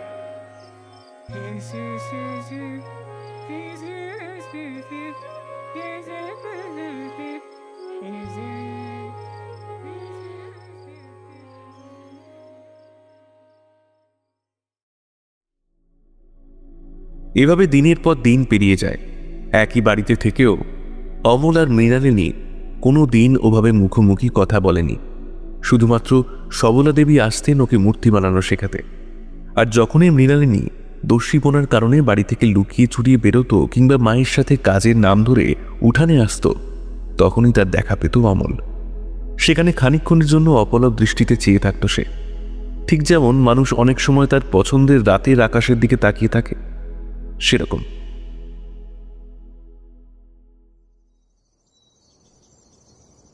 দেখতে দেখতে মাস পেরিয়েছে একটা। আজ অন্যান্য দিনের মতোই একটা সকাল শুরু হয়েছে। কাল সকাল থেকেই সবলা দেবীর ধুম জ্বর, সেই কারণে মৃণালিনীর কাছেও যেতে পারেননি তিনি। কিন্তু কাল রাতে একটা আশ্চর্য ঘটনা হয়েছে। অমল বসে তখন সবলা দেবীর মাথায় জল পট্টি দিচ্ছিল। এমন সময় ওদের দরজায় কেউ কড়া নাড়ে। অমল দরজা খুলে দেখল মৃণালিনী দাঁড়িয়ে, গায়ে একটা চাদর জড়ানো। অমল ওকে দেখে অবাক হয়ে তাকিয়ে থাকে, কিছু বলতে পারে না। মৃণালিনী চাদরের আড়াল থেকে একটা শিশি বের করে অমলের দিকে এগিয়ে দিয়ে বলেছিল, এটা জ্বরের জন্য খুব উপকারী। আমার জ্বর হলেই এই ওষুধটা বদ্যিমশাইকে দিতে দেখেছি। আমার কাছে অতিরিক্ত খানিকটা ছিল, এটা মাসিমাকে দেবেন। অমল কোনো উত্তর দিতে পারেনি তখন। নিজের চোখকে আসলে বিশ্বাস করতে পারেনি সে রাতে। এত বড় বাড়ির মেয়ে কিনা ওদের মতো সামান্য মানুষের জন্য ওষুধ এনে দিচ্ছে। বিষয়টা কিছুতে খাপ খাইয়ে উঠতে পারেনি অমল। কাল রাতের ওই ঘটনার জন্যই মৃণালিনী প্রথম অমলের সাথে সরাসরি এভাবে কথা বলেছিল। এসব কথা ভাবতে ভাবতেই অমল আনমনা হয়ে নিজের পছন্দের সেই দিঘির পাড়ে বসেছিল। হঠাৎ ও অনুভব করল কারোর পায়ের শব্দ। চোখ ফেরাতেই দেখল স্বপ্নে সেই তরুণী হাতে একটা কলসি নিয়ে দাঁড়িয়ে। অমল তাকাতেই দুজনের দৃষ্টি আবার মিলিত হলো খানিকক্ষণের জন্য।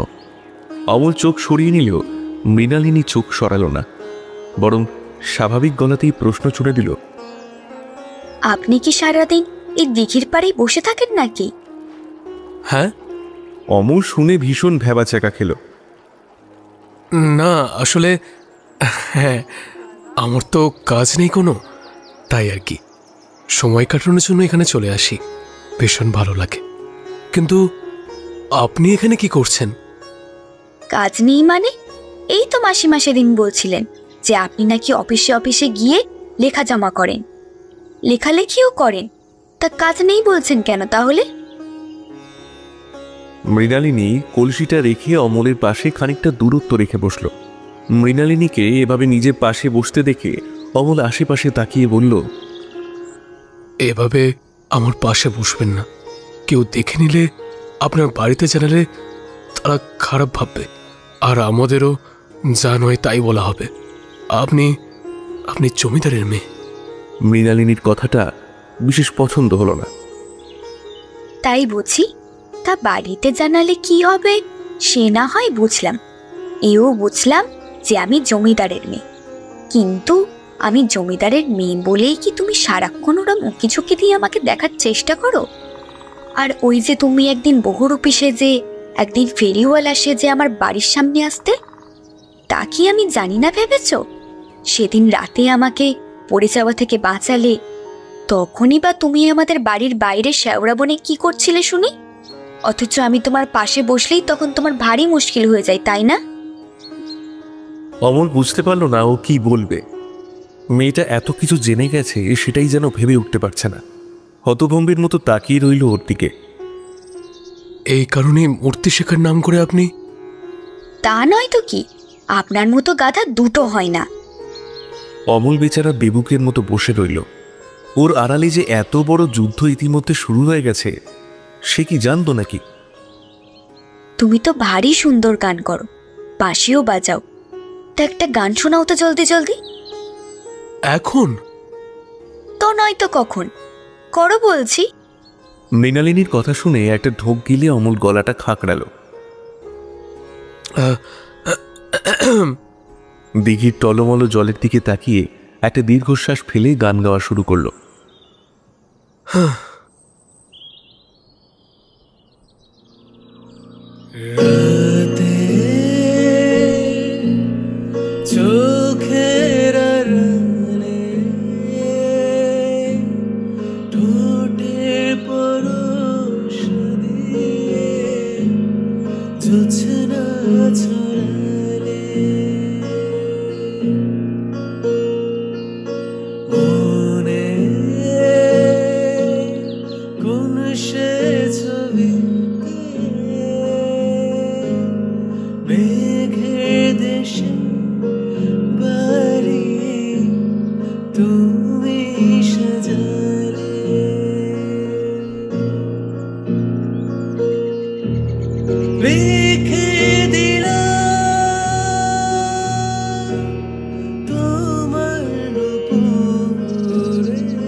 গানটা শুনে মৃণালিনী মুগ্ধ হয়ে ওর দিকে তাকিয়ে রইল বেশ খানিক্ষণের জন্য।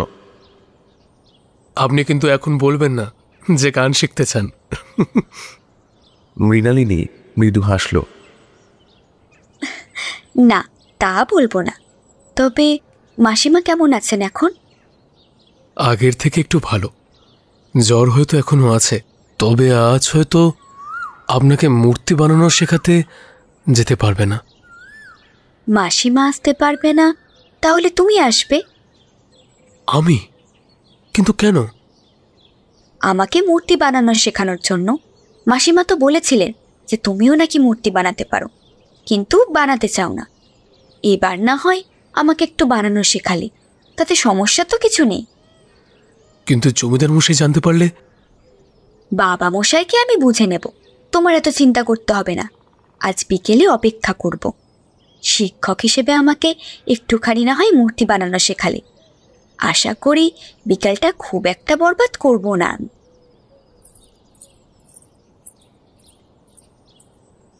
এই বলে মৃণালিনী উঠে চলে গেল সেই কলসিতে দিঘির শান্ত জল বন্দি করে।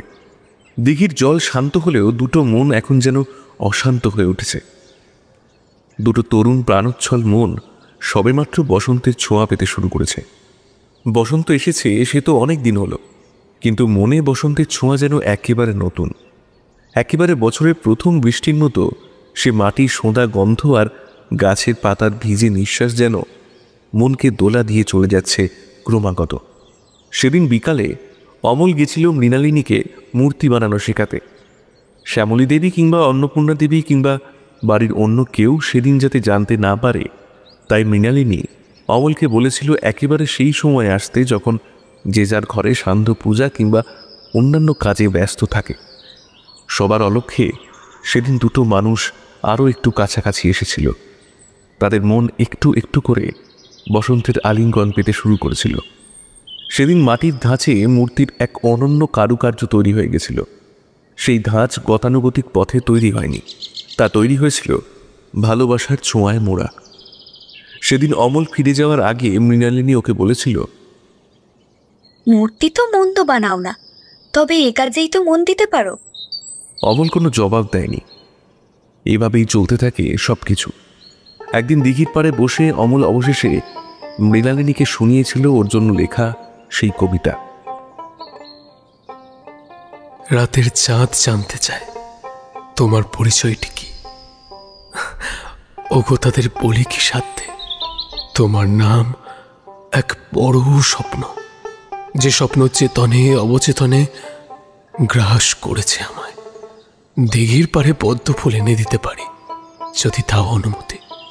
তোমার বেনির জন্য মালা কাঁদবো বসন্তের কোনো লাল মালতি দিয়ে। সেদিন অমলের কবিতা শুনে মৃণালিনী আরও একবারের জন্য মুগ্ধ হয়েছিল। সেদিনও মৃণালিনীর আবদার ছিল একটা পদ্ম ফুল এনে দেওয়ার জন্য। অমলের এনে দেওয়া পদ্ম ফুলটা হাতে যত্ন করে বাড়ি নিয়ে এসেছিল সেদিন সে। কিন্তু সে দুপুরে বাড়ি এসেই শুনতে পেল একটি খবর, যা শুনে রীতিমতো মাথায় যেন বাজ ভেঙে পড়ল। শ্যামলী দেবী মৃণালিনীর কাঁধে হাত রেখে বলেছিলেন, আজ পাত্রপক্ষ দেখতে আসবে, কোনো রকম ধিঙ্গিপনা যেন না করা হয়, এই আমি বলে দিলুম। পাত্রের ছবি দেখলাম, কি সুন্দর দেখতে। ওরকম রাজপুত্রের সাথে যদি তোর বিয়ে হয় তাহলে তার কোনো চিন্তাই নেই। ছেলের বাবা তো আবার ওই কি ম্যাজিস্ট্রেট বলে না, ছেলেও তো আবার ওকালতি পড়ছে। একেবারে স্বপ্নের মতো বর পাবি তুই। মৃণালিনীর হাত থেকে সেদিন পদ্মফুলটা মাটিতে পড়ে গেছিল। চিৎকার করেও বলেছিল, আমি এই বিয়ে করব না, কিছুতেই করব না। এতদিন আমি তোমার সব আবদার রেখেছি মিনু, কিন্তু আজ এটা আমার আদেশ। আজ বিকালে ক্ষিতীশ আর তার ছেলের সামনে তুমি একেবারে লক্ষ্মী মেয়ের মতো হাজির হবে। আমার মান রাখার দায়িত্ব কিন্তু আজ তোমার হাতে। মৃণালিনীর মনের ভেতর থেকে যেন একটা বুক ফাটা কান্না বেরিয়ে আসলো, কিন্তু কিছু বলতে পারল না। দৌড়ে নিজের ঘরে এসে দরজা বন্ধ করে বালিশে মুখ গুঁজে প্রায় ঘন্টা খানেক চোখের জল ফেলেছিল মৃণালিনী। ওর সাত করে আনা পদ্মফুলটা ওখানেই ঘরের বাইরে মাটিতেই পড়ে রইল। সেই পদ্মফুলটাকে ঘরে এনে সেটার উপর ভালোবাসা রাখার অবকাশ পেল না সে। সন্ধ্যা হতে না হতেই শ্যামলী দেবী, অন্নপূর্ণা দেবী ও বাড়ির বাকি সদবরা মিলে মৃণালিনীকে সাজাতে লাগলেন। তার সামনে জমিদার বাড়ির মেয়েকে একেবারে জমিদার বাড়ির মেয়ের মতো করেই উপস্থিত করাতে হবে। লাল পাড় সাদা শাড়ি, গা ভর্তি গয়না, পায়ে আলতা আর চুলগুলোকে পরিপাটি করে বেঁধে রাখা, কপালে একটা টিপ। বেশ সুন্দর করে সাজিয়ে গুছিয়ে একেবারে সেই পুতুলের মতো করে মৃণালিনীকে তৈরি করা হলো। আর যেন সে পুতুলটাকে জলজ্যান্ত প্রতিরূপ তৈরি করার ব্যর্থ চেষ্টা করা হচ্ছে। পাত্রের বাবা ক্ষিতীশ চাটুর্যে পেশায় একজন ম্যাজিস্ট্রেট। তার ছেলে ইন্দ্রনাথ চাটুর্যে ওকালতি নিয়ে পড়াশোনা করছে শহরে। মৃণালিনী গিয়ে তাদের সামনে বসতেই আলাপ আলোচনা দুই পরিবারের লোকেদের মধ্যে শুরু হলো। মৃণালিনী একেবারে সত্যি সত্যি মাটির পুতুলের মতোই বসে রইল স্থির হয়ে। কোনো কথা বলার ইচ্ছা বা মনোবৃত্তি কিছুই হলো না তার। মনের মধ্যেই চলতে থাকা এক অন্য ঝড় সে যেন কিছুতেই থামাতে পারছে না। এই তরুণ মনের আশ্চর্য দাবানলের আগুন যেন দাউ দাউ করে জ্বলতে শুরু করেছে। আর সেই আগুনে ছারখার হয়ে যাচ্ছে ওর এতদিনের সমস্ত ইচ্ছা, স্বপ্ন, সব কিছু। মনে মনে যে জগৎটা এতদিন তৈরি করেছিল সবটা যেন মাটির পুতুলের মতোই এক এক করে ভেঙে যাচ্ছে। শীতের শেষে গাছের পাতা যেভাবে সব ঝরে পড়ে সেভাবেই সেগুলো যেন এক এক করে ঝরে পড়ে যাচ্ছে, নিঃস্ব করে দিয়ে যাচ্ছে মনের সেই আঙিনাকে। পাত্রের মুখের দিকেও তাকায়নি মৃণালিনী, মাথা নিচু করে বসেছিল। কোনো আলোচনার বিষয়বস্তুই তাকে প্রভাবিত করতে পারল না। সেদিন ঘরে আসার আগে এটুকু বুঝে গেছিল এই সম্পর্ক পাকা কথা হয়ে গেছে। আর কিছুদিনের মধ্যেই হয়তো ওর বিয়ের তোড়জোড় শুরু করা হবে। মুখার্জি বাড়ির ছোট মেয়ের বিয়ে, জাঁকজমক করে 3 পাড়ার লোক খাইয়ে একেবারে নাম রাখা হবে, এমনটাই স্থির হয়েছে বুঝতে পারল সে। কিন্তু এই উৎসব অনুষ্ঠান, আয়োজন, আদৌ তার কাছে মূল্য রাখে? যেটা মূল্য রাখত সেটাই হয়তো তার কাছ থেকে খানিকক্ষণ আগে অনেক নিষ্ঠুরভাবে কেড়ে নেওয়া হয়েছে। এই নে মিনু, মিষ্টি মুখ কর। এত সুন্দর পাত্তর পেয়েছিস তুই, সত্যি ভীষণ সুখী হবি রে মা। ভগবান আছেন মাতার উপর। সামনেই বৈশাখ মাসে বিয়ে ঠিক হয়েছে, এখন মেলা কাজ বেড়ে গেল ওদিকে। মৃণালিনীর চোখ দুটো থেকে উষ্ণ নোনা জল গড়িয়ে পড়ল গাল বেয়ে। ওর পরনের গয়নাগুলো টেনে খুলে ফেলল। জানলার ধারে দাঁড়িয়ে উদাসীনভাবে দেখল অমল বাড়ির উঠানের কৃষ্ণচূড়া গাছে হেলান দিয়ে দাঁড়িয়ে আছে। হয়তো এতক্ষণে ওর বিয়ের খবরটা ওর কাছেও পৌঁছে গেছে।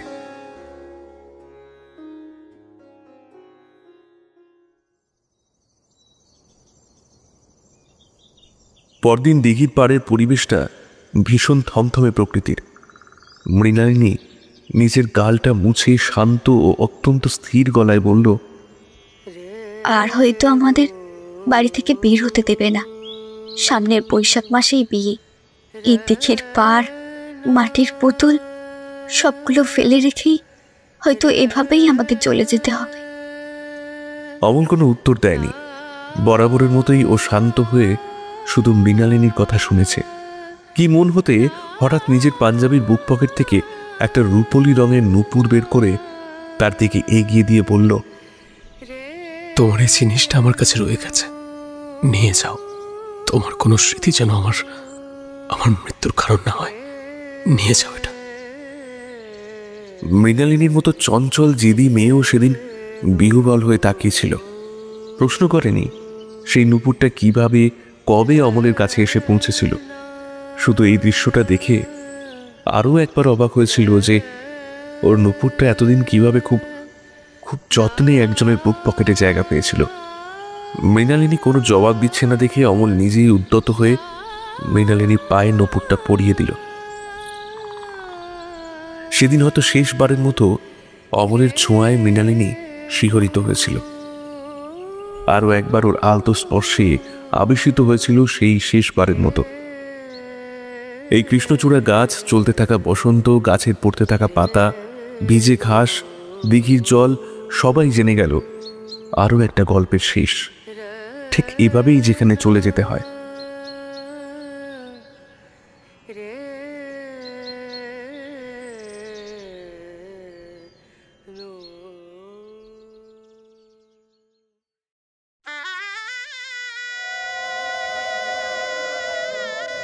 সামনের বৈশাখ মাসেই খুব জাঁকজমক করে মৃণালিনীর বিয়ে হলো ইন্দ্রনাথ চাটুর্যের সাথে। লাল রঙের দামি বেনারসি, যাতে অনন্য সুতোর কাজ, বিশেষ করে মৃণালিনীর জন্য বানানো ওড়না, চুড়ি, গয়না, হার, কানের নূপুর সবকিছু দিয়ে তাকে একেবারে মুড়িয়ে দেওয়া হলো সেদিন।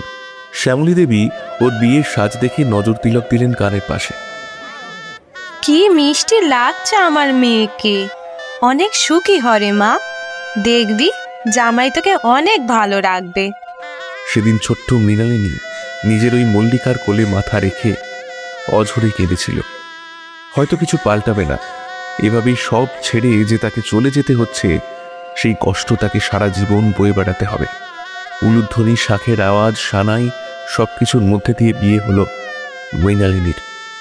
বিয়ের দিন এই রাত্রিবেলা অমল সারা রাত সেই দিঘির পাড়ে বসে কাটিয়ে দেয়। ওর বাঁশির সুরকে সেদিন ছাপিয়ে গেছিল সানাই আর উলুধ্বনির আওয়াজ। সেদিন রাতে নাকি বৃষ্টি হয়েছিল টুকটাক।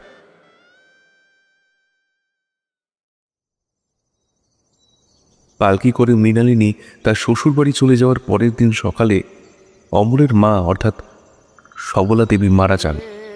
বদ্যিমশাই শেষ সময় এসে জানিয়েছিলেন, ওনার ম্যালেরিয়া হয়েছিল, তাই আর বাঁচানো সম্ভব হলো না। জমিদার বাড়ির তরফ থেকে সবলা দেবীর অন্তিম সংস্কারের ব্যবস্থা করা হলো। সাথেই অমলকে প্রস্তাব দেওয়া হয়েছিল জমিদার বাড়ির 5 মাস কাটার জন্য, কিন্তু অমল তাতে রাজি হয়নি। মায়ের শ্রাদ্ধের পরেই নিজের অবশিষ্ট কিছু সম্বল নিয়ে গ্রাম ছেড়ে বেরিয়ে গেছিল। যাওয়ার আগে একবার নিমাই কাকার সাথে দেখা করেছিল। আর একবার ভেবে দেখতে পারতি, এভাবে চলে যাওয়াটা ঠিক হচ্ছে না। এভাবে কোথায় বা যাবি, কি বা করবি, কিছু ঠিক করেছিস? আমরা তো আর জমিদার বাড়ির লোক নই যে যেখানে যাবো সেখানে গেলেই কাজ পাবো। এখানে বাড়ি ঘর সবকিছু ছেড়ে এভাবে চলে যাওয়াটা কি মানায়? আর একবার ভেবে দেখ বাবা। আমারও আর হারানোর কিছু নেই কাকা, যা আছে এই আছে, আসি। সেদিন রবিবারের সকালে অমল বেরিয়ে পড়েছিল নিজের থলেটা নিয়ে এক অজানার সন্ধানে। কোথায় যাবে, কি করবে তা হয়তো কোনো ঠিক ছিল না। যাওয়ার আগেই শেষবারের মতো সেই দিঘির পাড়টায় একবার দাঁড়িয়েছিল সে। এই পাড়েই সেদিন পালকি থেমেছিল, এই পাড়েই সেদিন পদ্মফুল বিনিময় হয়েছিল। কিন্তু আজ এই দিঘি তার ছেড়ে যাওয়া, তার বিচ্ছেদের সাক্ষী থেকে যাচ্ছে।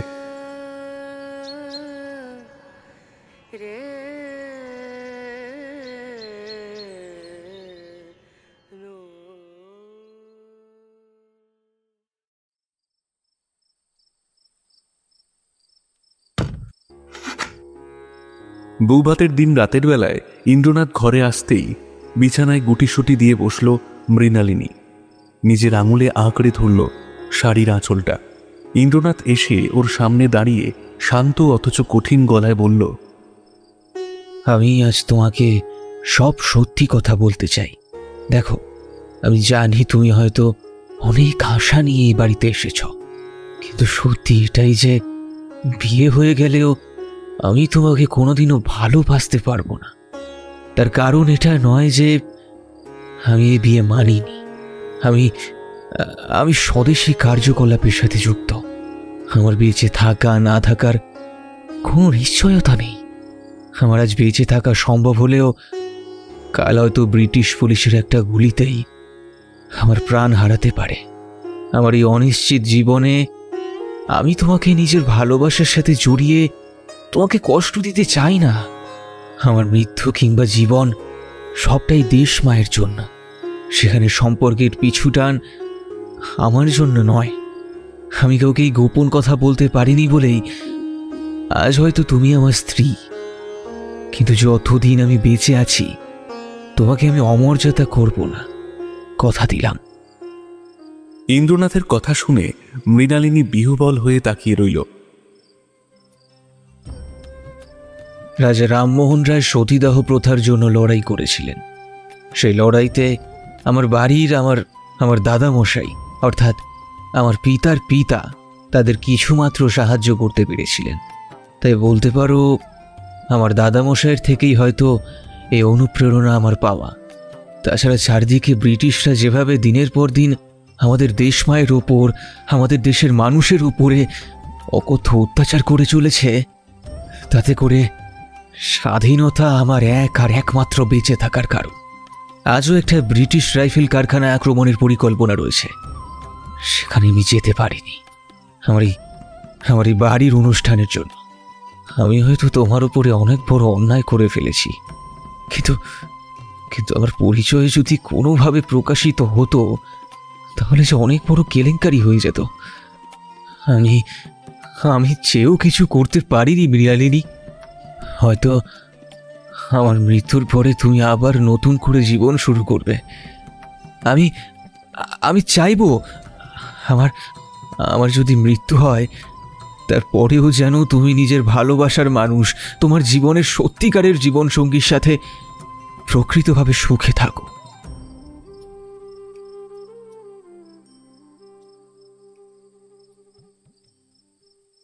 সেদিন রাতে সবার ঘুমিয়ে যাওয়ার পর ইন্দ্রনাথ অন্য ঘরে গিয়ে শুয়েছিল। মৃণালিনী সারা রাত একা ঘরে বসে নিজের ভাগ্য, নিজের পরিণতির কথা ভাবছিল। হয়তো এই বিয়েটা না হলেই পারত, হয়তো এই বিয়েটা না হলে কাল সকালে আবার সেই দিঘির পাড়ে যাওয়ার তাড়া থাকত, আবার সেই পদ্মফুলকে ছুঁয়ে দেখার তাড়া থাকত। কিন্তু এই অনর্থক বিয়ে ওর জীবনের গোটা আঙ্গিককে পরিবর্তন করে দিল। বৌভাতের পর বেশ কিছুদিন কেটে গেছে। মৃণালিনী আর ইন্দ্রনাথ সকলের সামনে সামাজিক নিয়মে স্বামী স্ত্রী হলেও আদতে ওদের সম্পর্ক যে কোনো ফাঁপা পাত্রের মতোই, সে কথা নিজের কাছেই অত্যন্ত যত্ন সহকারে জমিয়ে রেখেছে মৃণালিনী। মাসের পর মাস এভাবেই কেটে যায়। ইন্দ্রনাথ নিজের কাজ নিয়েই ব্যস্ত থাকে বেশিরভাগ সময়। শুধু মাঝে দিনে একবার এসে মৃণালিনীকে জিজ্ঞাসা করে, তোমার কোনো অসুবিধা হচ্ছে না তো এখানে? তোমার কোনো কিছুর প্রয়োজন থাকলে আমাকে কিন্তু বলতে পারো। মৃণালিনী প্রত্যেকবারই উত্তরে মাথা নেড়ে না জানায়। ওদের দুজনের মধ্যে কথাবার্তা এটুকুই। মৃণালিনীর বড় স্বাদ করে ছুটে গিয়ে আবার সেই দিঘির পাড়ে বসে থাকতে, সেই মানুষটার জন্য অপেক্ষা করতে। কিন্তু সে অপেক্ষা এখন নিরর্থক, ভিত্তিহীন। এখন এ কথা ভাবাও নিয়মের বাইরে। মৃণালিনীর বিছানার পাশে এখনও সেই পুতুল দুটো সাজানো আছে। প্রতিদিন যত্ন করে সেই পুতুল দুটোর পাশে একটা করে পদ্ম ফুল রেখে দেয়ও, কিন্তু সে পদ্ম ফুলের প্রতি অতিরিক্ত কোনো সোহাগ ওর মধ্যে থাকে না, বরং থাকে এক না বলা দীর্ঘশ্বাস, ফেলে আসা দিনের অগোছালো কিছু ক্ষত।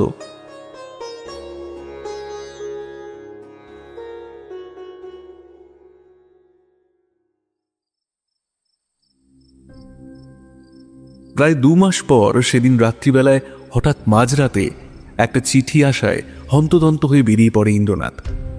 মৃণালিনী অবাক হয়ে জানলা দিয়ে দেখছিল সেদিন ইন্দ্রনাথ কিভাবে গায়ে চাদর জড়িয়ে ছদ্মবেশ ধরে তার স্বদেশী দলের গুপ্ত সমিতির লোকেদের সাথে অস্ত্র নিয়ে বেরিয়ে যাচ্ছে মহৎ কোনো কাজে, দেশমাকে বাঁচানোর জন্য।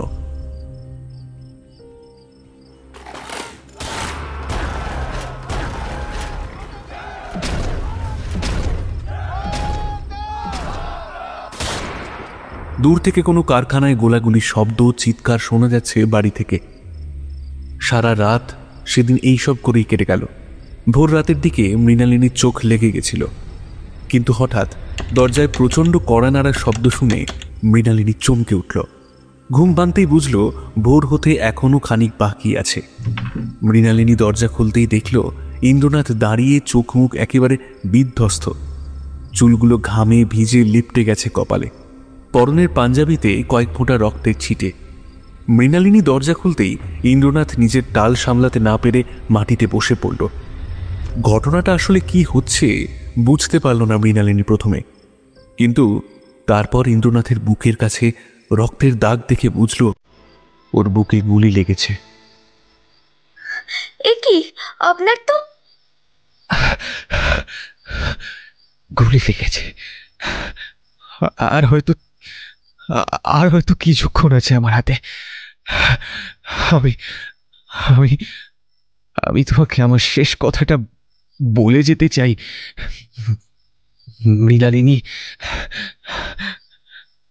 মৃণালিনী হতভম্বের মতো বসে রইল। ইন্দ্রনাথ ধীরে ধীরে লুটিয়ে পড়ল ওর সামনে।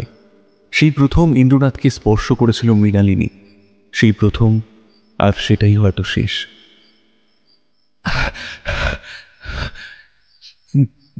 দেশ মায়ের জন্য প্রাণ দিয়েছি, কিন্তু কেউ যেন কোনোদিনও আমার আসল কার্যকলাপ সম্পর্কে জানতে না পারে। ভালো থেকো, নিজের জীবনটা আরো একবার শুরু করো, আরো একবার শুরু। এই বলে ইন্দ্রনাথ মৃণালিনীর কোলে মাথা রেখেই নিজের শেষ নিঃশ্বাস ত্যাগ করল। মৃণালিনীর লাল পাড় সাদা শাড়িতে সেদিন ইন্দ্রনাথের রক্তের দাগ লেগেছে, সেই রক্ত যা উৎসর্গ করা হয়েছিল দেশ মায়ের নামে। মৃণালিনী পাথরের মূর্তির মতো বসে সেদিন শুধুমাত্র ইন্দ্রনাথের কথা শুনেছিল। চুপ করে বসে সেদিন বুঝেছিল ইন্দ্রনাথের সেই নীরব নিষ্প্রাণ মুখটাও দেশ মায়ের প্রাণ মুক্তির জন্য নিজেকে উৎসর্গ করে গেছে। 2 মাসের নামমাত্র সম্পর্ক সেদিন সেই মানুষটার সাথেই কোথাও যেন অদৃশ্য হয়ে গেছিল।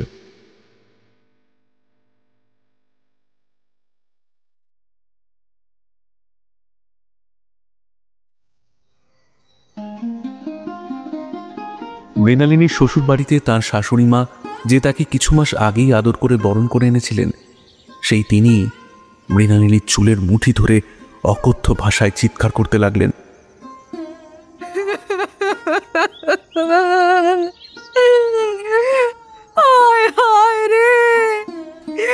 কি আগে আমি নিয়ে এলাম গো সংসারে, বলো কি পড়াবো কি মেয়ে ছেলে একটা এসে মাস ঘুরতে না ঘুরতে আমার ছেলেটাকে কে দিল গো, শেষ করে দিল আমার ছেলেটাকে।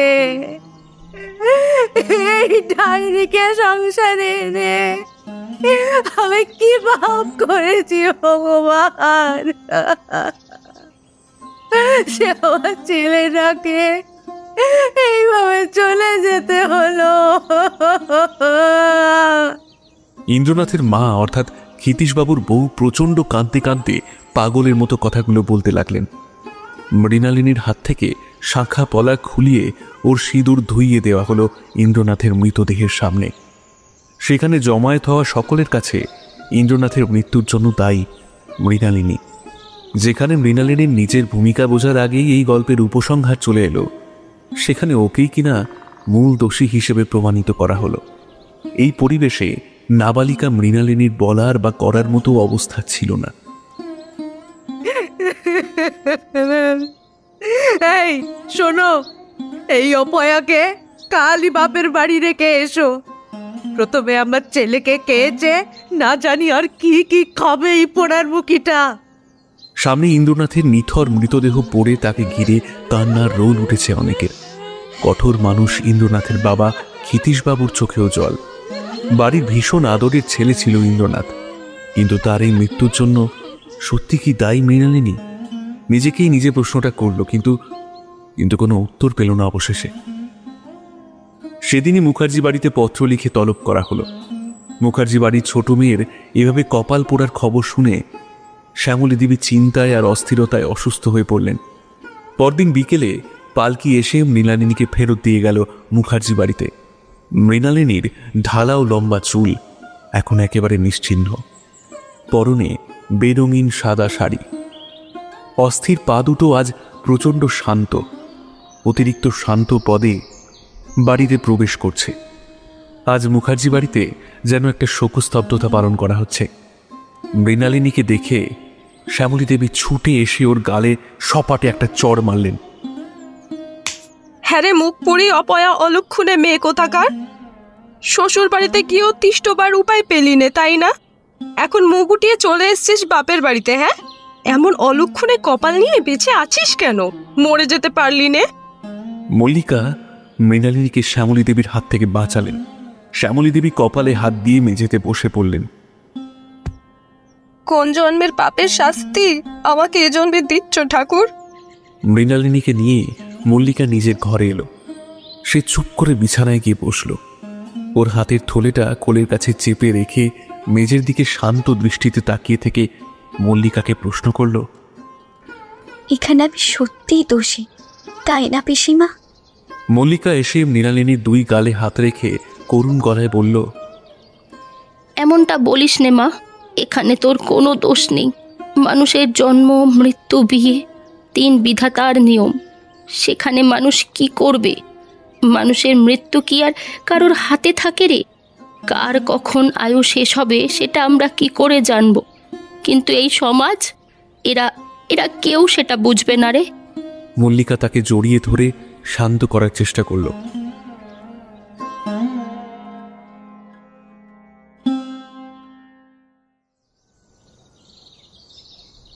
শহরের বুকে এসেছে অমল বছর 5 হতে চলল। দুর্গাপুজোর সময় আসতে আর বেশি দিন বাকি নেই। বাড়িঘর ছেড়ে শহরে আসার পর এক পিস্তুত দাদার দৌলতে কুমোরটুলিতে কাজ শিখে মূর্তি বানানোর কাজ শুরু করেছিল অমল। এখন সেই ব্যবসা রমরমিয়ে চলছে। নিজের জন্য একটা থাকার ছোট বাড়ি বানিয়েছে অমল। তবে সেই ছেড়ে আসার পর আর নিজের গ্রামে ফিরে যায়নিও। অমল নিজের ঘরে বসে সদ্য কেনা এক ডায়েরিতে কবিতা লিখছে। লেখালেখির অভ্যেস ছেড়েছে অনেক আগেই, তবুও মাঝে মধ্যে যখন খুব মন খারাপ করে তখন অমল আবার লেখালেখির কাছে ফিরে আসে। এটাই যেন তার একমাত্র বেঁচে শান্তিতে নিঃশ্বাস ফেলার জায়গা। তখনই অমলের এক কর্মচারী এসে অমলের দরজায় কড়া নেড়ে বলল,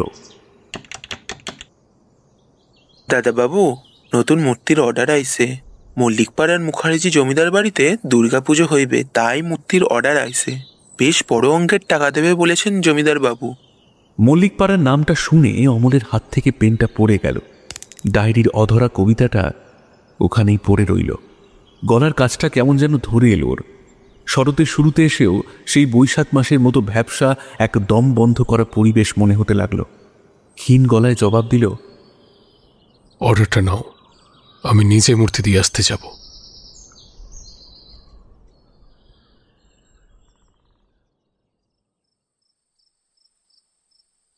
সেদিন রাতে অমল ঘুমোতে পারেনি। চোখ বন্ধ করলেই সেই সমস্ত স্মৃতি মনে পড়ে যাচ্ছে যেগুলো আজ থেকে বছর 5 আগেই অনেক দূরে ফেলে রেখে চলে এসেছিল অমল। সেই সমস্ত না মেলাতে পারা হিসাব যেগুলো এখনও অমলকে ঠিক ততটাই কষ্ট দেয়। এই শহরে এসে দিশেহারা হয়ে হন্যে হয়েছিল অমল। অবশেষে অনেক কষ্টসাধ্য করার পর পিস্তুত দাদার দয়াতে কুমোরটুলিতে কাজ শেখার সুযোগ পায়ও। পিস্তুত দাদা কাজের সূত্রে দেশের বাড়ি ফিরে গেলে সেই ব্যবসা অমলের দায়িত্বে আসে। সেই দায়িত্বভার সদর্পে পালন করছে এখন। কিন্তু যখন সবটা পুরনো কোনো খামে বন্দী হয়ে হারিয়ে যাওয়ার জোগাড়, তখনই আবার নতুন করে সেই পুরনো হাতছানি আসার কারণ বুঝে উঠতে পারছে না অমল।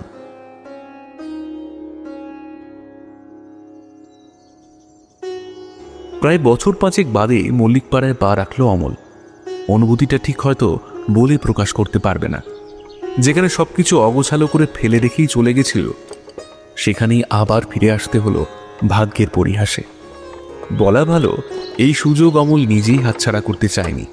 ও ভেবেছে যদি একবারের জন্য হলেও মৃণালিনীর দেখা পায়, হয়তো ও আজ বিবাহিত স্ত্রী, কারোর মা, কারোর বৌদি।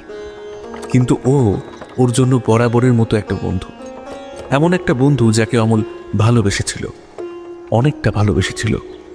ঠিক যতটা ভালোবাসলে দ্বিতীয়বার কাউকে আর ভালোবাসতে ইচ্ছা করে না।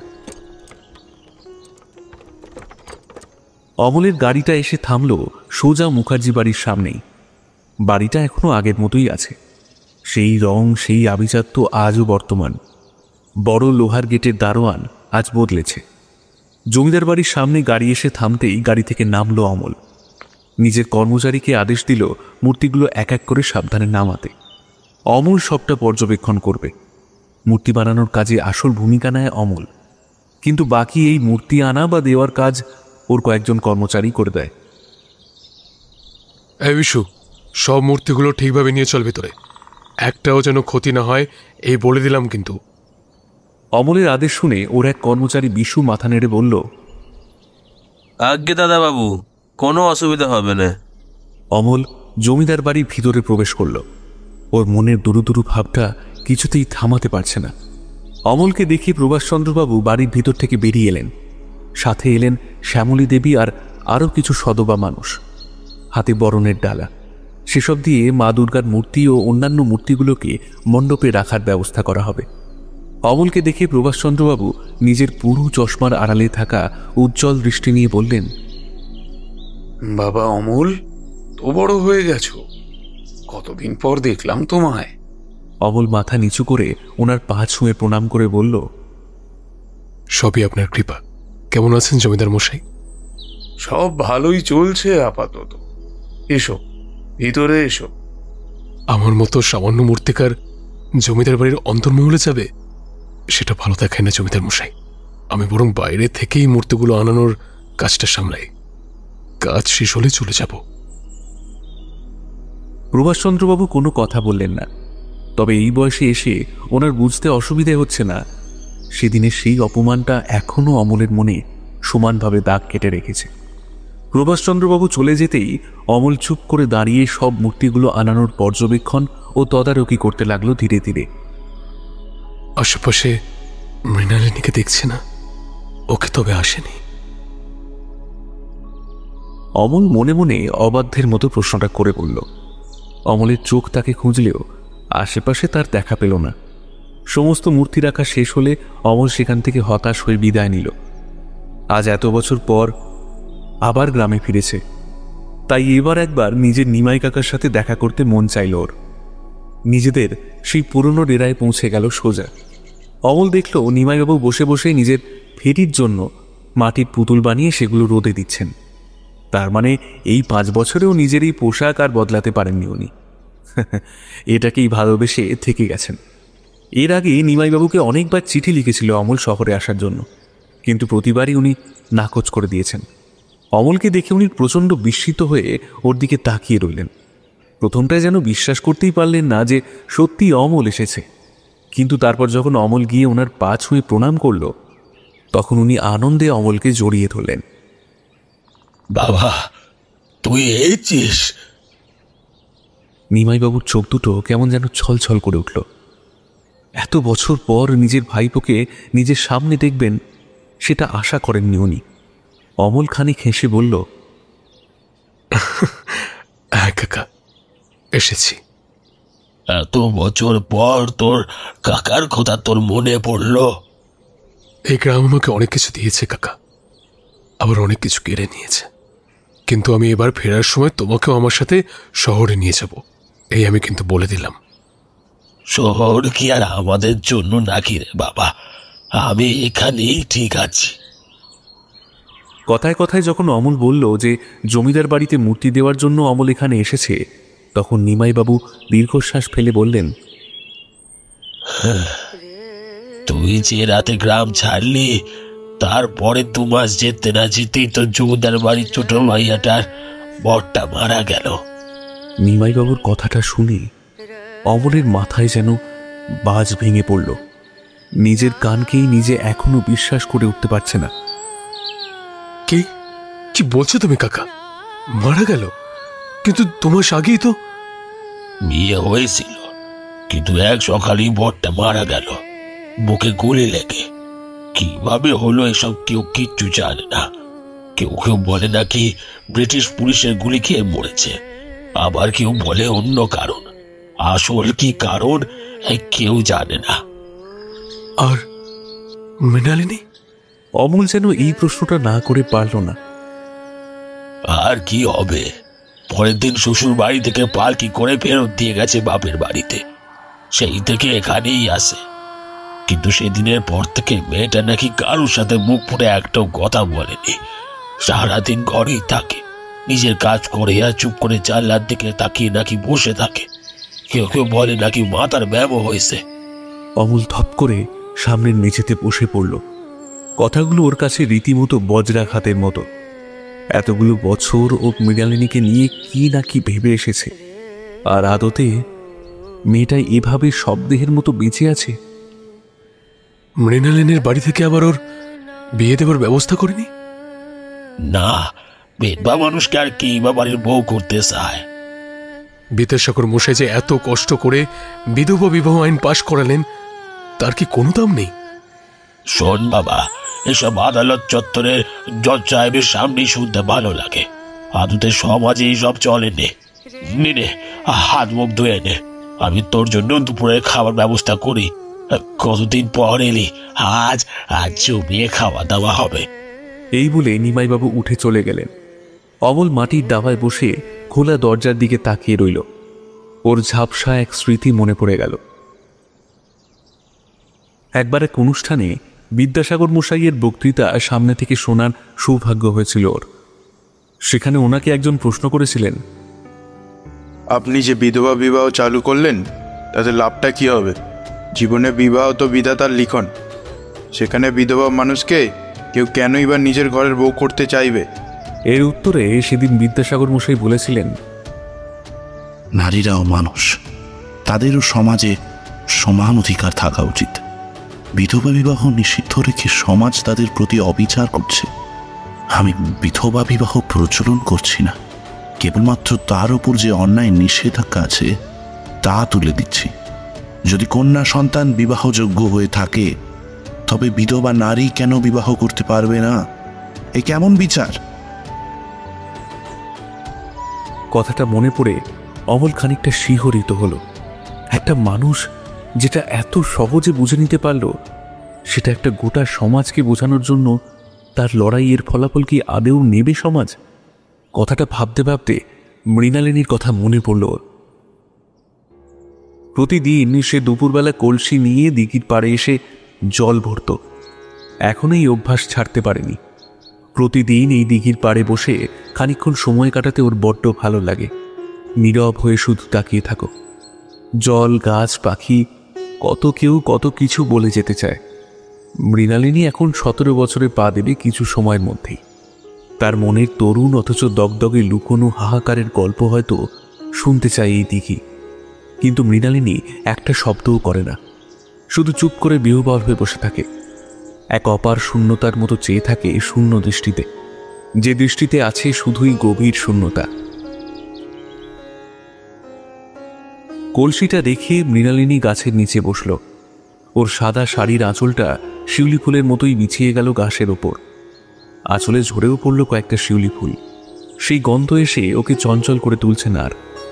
হঠাৎ একটা শব্দ পেতেই মৃণালিনী চমকে পাশে তাকালো। দেখল একজন বসে, পরনে তার মৃণালিনীর প্রিয় হলুদ রঙের পাঞ্জাবি। তাকে দেখে চিনতে বিশেষ অসুবিধা হয়নি তার, কিন্তু এতগুলো বছর পর তাকে আবার এখানে এভাবে দেখে মৃণালিনী অবাক না হয়ে পারল না। 5টা বছর, সংখ্যাগুলো নেহাত কম নয়। কি করবে ভেবে না পেয়ে মৃণালিনী তাড়াতাড়ি করে উঠে প্রস্থান করতে উদ্যত হলে অমলের গলার আওয়াজ পেয়ে থমকে গেল। মৃণালিনী, কেমন আছো? অমলের মুখে এই মৃণালিনী ডাকটা শুনল প্রায় যেন 1 যুগ পর। মনের শূন্য মরুভূমিতে খানিক বৃষ্টির ফোঁটাও যেমন বন্যার মতো মনে হয়, এ ডাকও তাই। মৃণালিনী কোনো জবাব দিল না। হয়তো ভেতর থেকে এক চাপা কান্না নিংড়ে বেরিয়ে আসতে চাইছে, কিন্তু পারছে না, যেমনটা এতদিনেও পারেনি। অমল এসে মৃণালিনীর সামনে এসে দাঁড়িয়ে বলল, কিছুদিন আগে এক অনুষ্ঠানে বিদ্যাসাগর মশাইয়ের সাথে সাক্ষাৎ করার সুযোগ পেয়েছিলাম। সেখানে তিনি কি বলেছিলেন জানো? বিধবা বিবাহ প্রবর্তন আমার জীবনের সর্বপ্রধান সৎকর্ম। এ জন্মে যে ইহা অপেক্ষা অধিকতর আর কোনো সৎকর্ম করিতে পারিব তাহার সম্ভাবনা নাই। এ বিষয়ের জন্য সর্বশান্ত হইয়াছি এবং আবশ্যক হইলে প্রাণান্ত শিকারের পরমুখ নহি। মৃণালিনী, তুমি এভাবে নিজের বাকিটা জীবন শেষ করতে পারো না, পারো না একদম। তোমারও নতুন করে বাঁচার অধিকার আছে। আমার দেরি হয়ে যাচ্ছে। এইটুকু বলে মৃণালিনী চলে যেতে চাইলে অমল নিজেকে সংবরণ করতে না পেরে মৃণালিনীর হাতটা ধরে ওকে বাধা দিল। মৃণালিনী, এভাবে তুমি যেতে পারো না। আমি জানি তুমি আমাকে ভালোবাসতে, আর আমি এও জানি যে তুমি এখনো আমাকে ভালোবাসো। বাকিটা একটা দুর্ঘটনা। মৃণালিনী নিজের হাত ছাড়িয়ে ক্রুদ্ধ গলায় বলল, এভাবে এক বিধবার হাত ধরে এসব বলতে আপনার লজ্জা করে না? ওসব পুরনো কথা, 5 বছর হয়ে গেছে। এতদিনে তো কেউ কারোর মৃত্যু শোকও ভুলে যেতে পারে, আর সেখানে রইল বাকি মানুষ ভোলার কথা। আমার কিচ্ছু মনে নেই, কিচ্ছু না। এই বলে মৃণালিনী চলে গেল। ওর চলে যাওয়ার দিকে নিষ্পলক দৃষ্টিতে চেয়ে রইল অমল। আমি জানি মৃণালিনী, তুমি আজও আমাকেই ভালোবাসো। ভুলে যাও কি এত সহজ নাকি? যদি এতটাই সহজ হতো তাহলে তুমি আজ এভাবে আমার থেকে পালিয়ে যেতে না। মৃণালিনী, তুমি আজও দুর্বল হয়ে যাবার ভয় পাও। আমি এও জানি এই খোলসে মোড়া কঠোরতার পিছনে আমার মৃণালিনী আজও বেঁচে আছে। আমি তাকে শেষ হতে দেব না আর।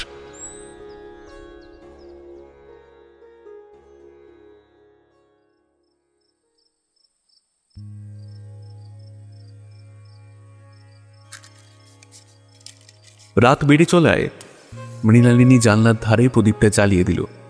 আজ আবার বহু বছর পর সেই চিরচেনা বাঁশির সুর ভেসে এলো কোথা থেকে। তার মনের গোপন কুঠুরিতে থাকা পুরনো ছন্দগুলো ছুঁয়ে দিয়ে গেল সেই সুর।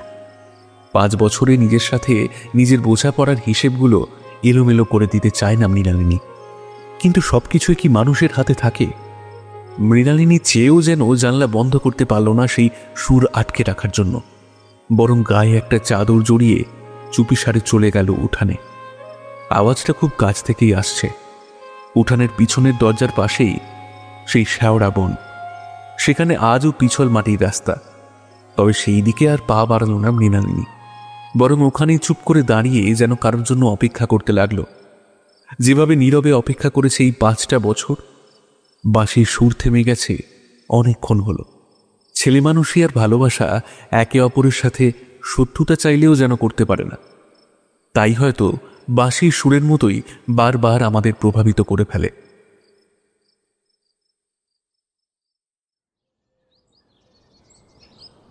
পরদিন সকাল হতে না হতেই প্রভাষচন্দ্রবাবু দেখলেন অমল এসেছে তার সাথে দেখা করতে।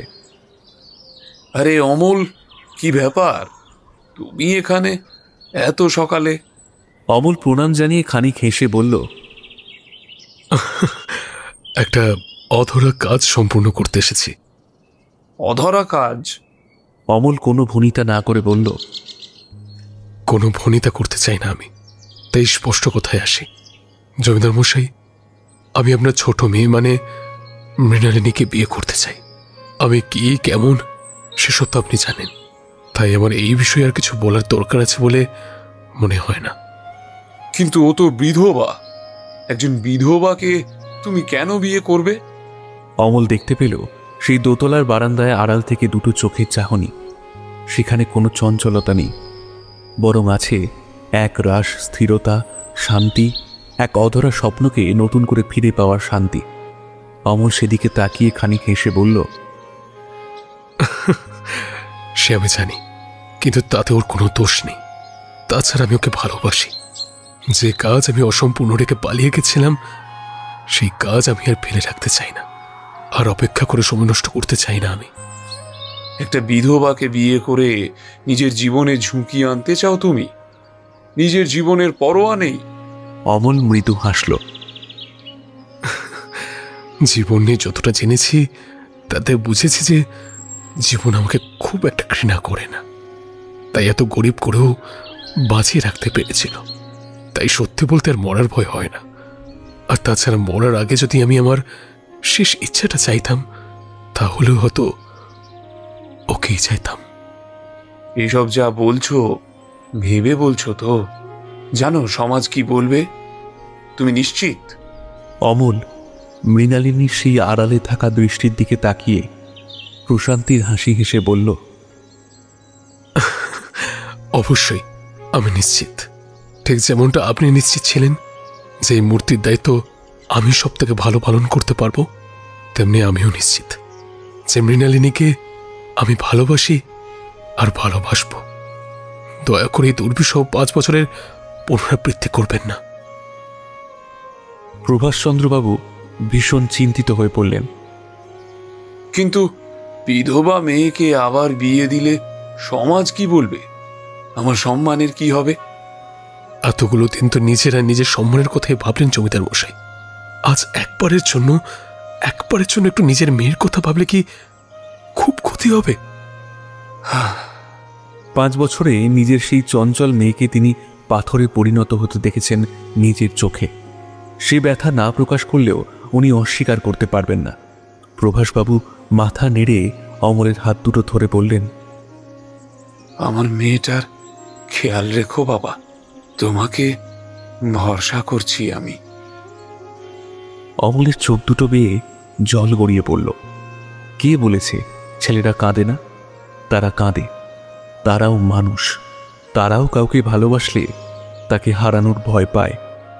ভালোবাসার অপেক্ষায় দিন কাটিয়ে দিতে পারে তারাও। ভালোবাসা দুটো মানুষের, সেখানে দূরত্ব আর ব্যথা সবই এক একটা অংশ মাত্র। ওপাশের সেই কঠিন বেরঙিন মুখে একটা হাসির ঝিলিক ফুটে উঠল এক অজানা উচ্ছ্বাসে। সেই পুরনো দিঘির পাড়ে ঝরে পড়ল কয়েকটা শিউলি ফুল। পাকে জন্মানো পদ্ম ফুলের পাপড়িগুলো গেয়ে উঠল এক চিরচেনা সুরে বাঁধা, কোনো না পাওয়া সত্ত্বেও আরও একবার ভালোবাসার গান।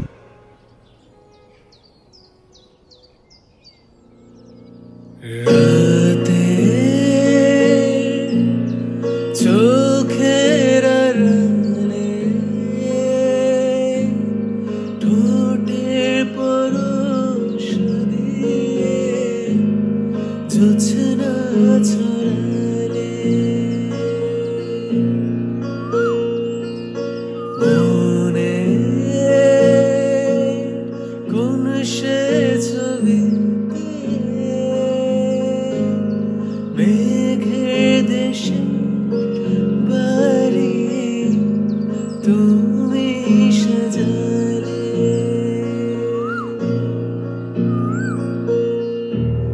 লিখে দিলাম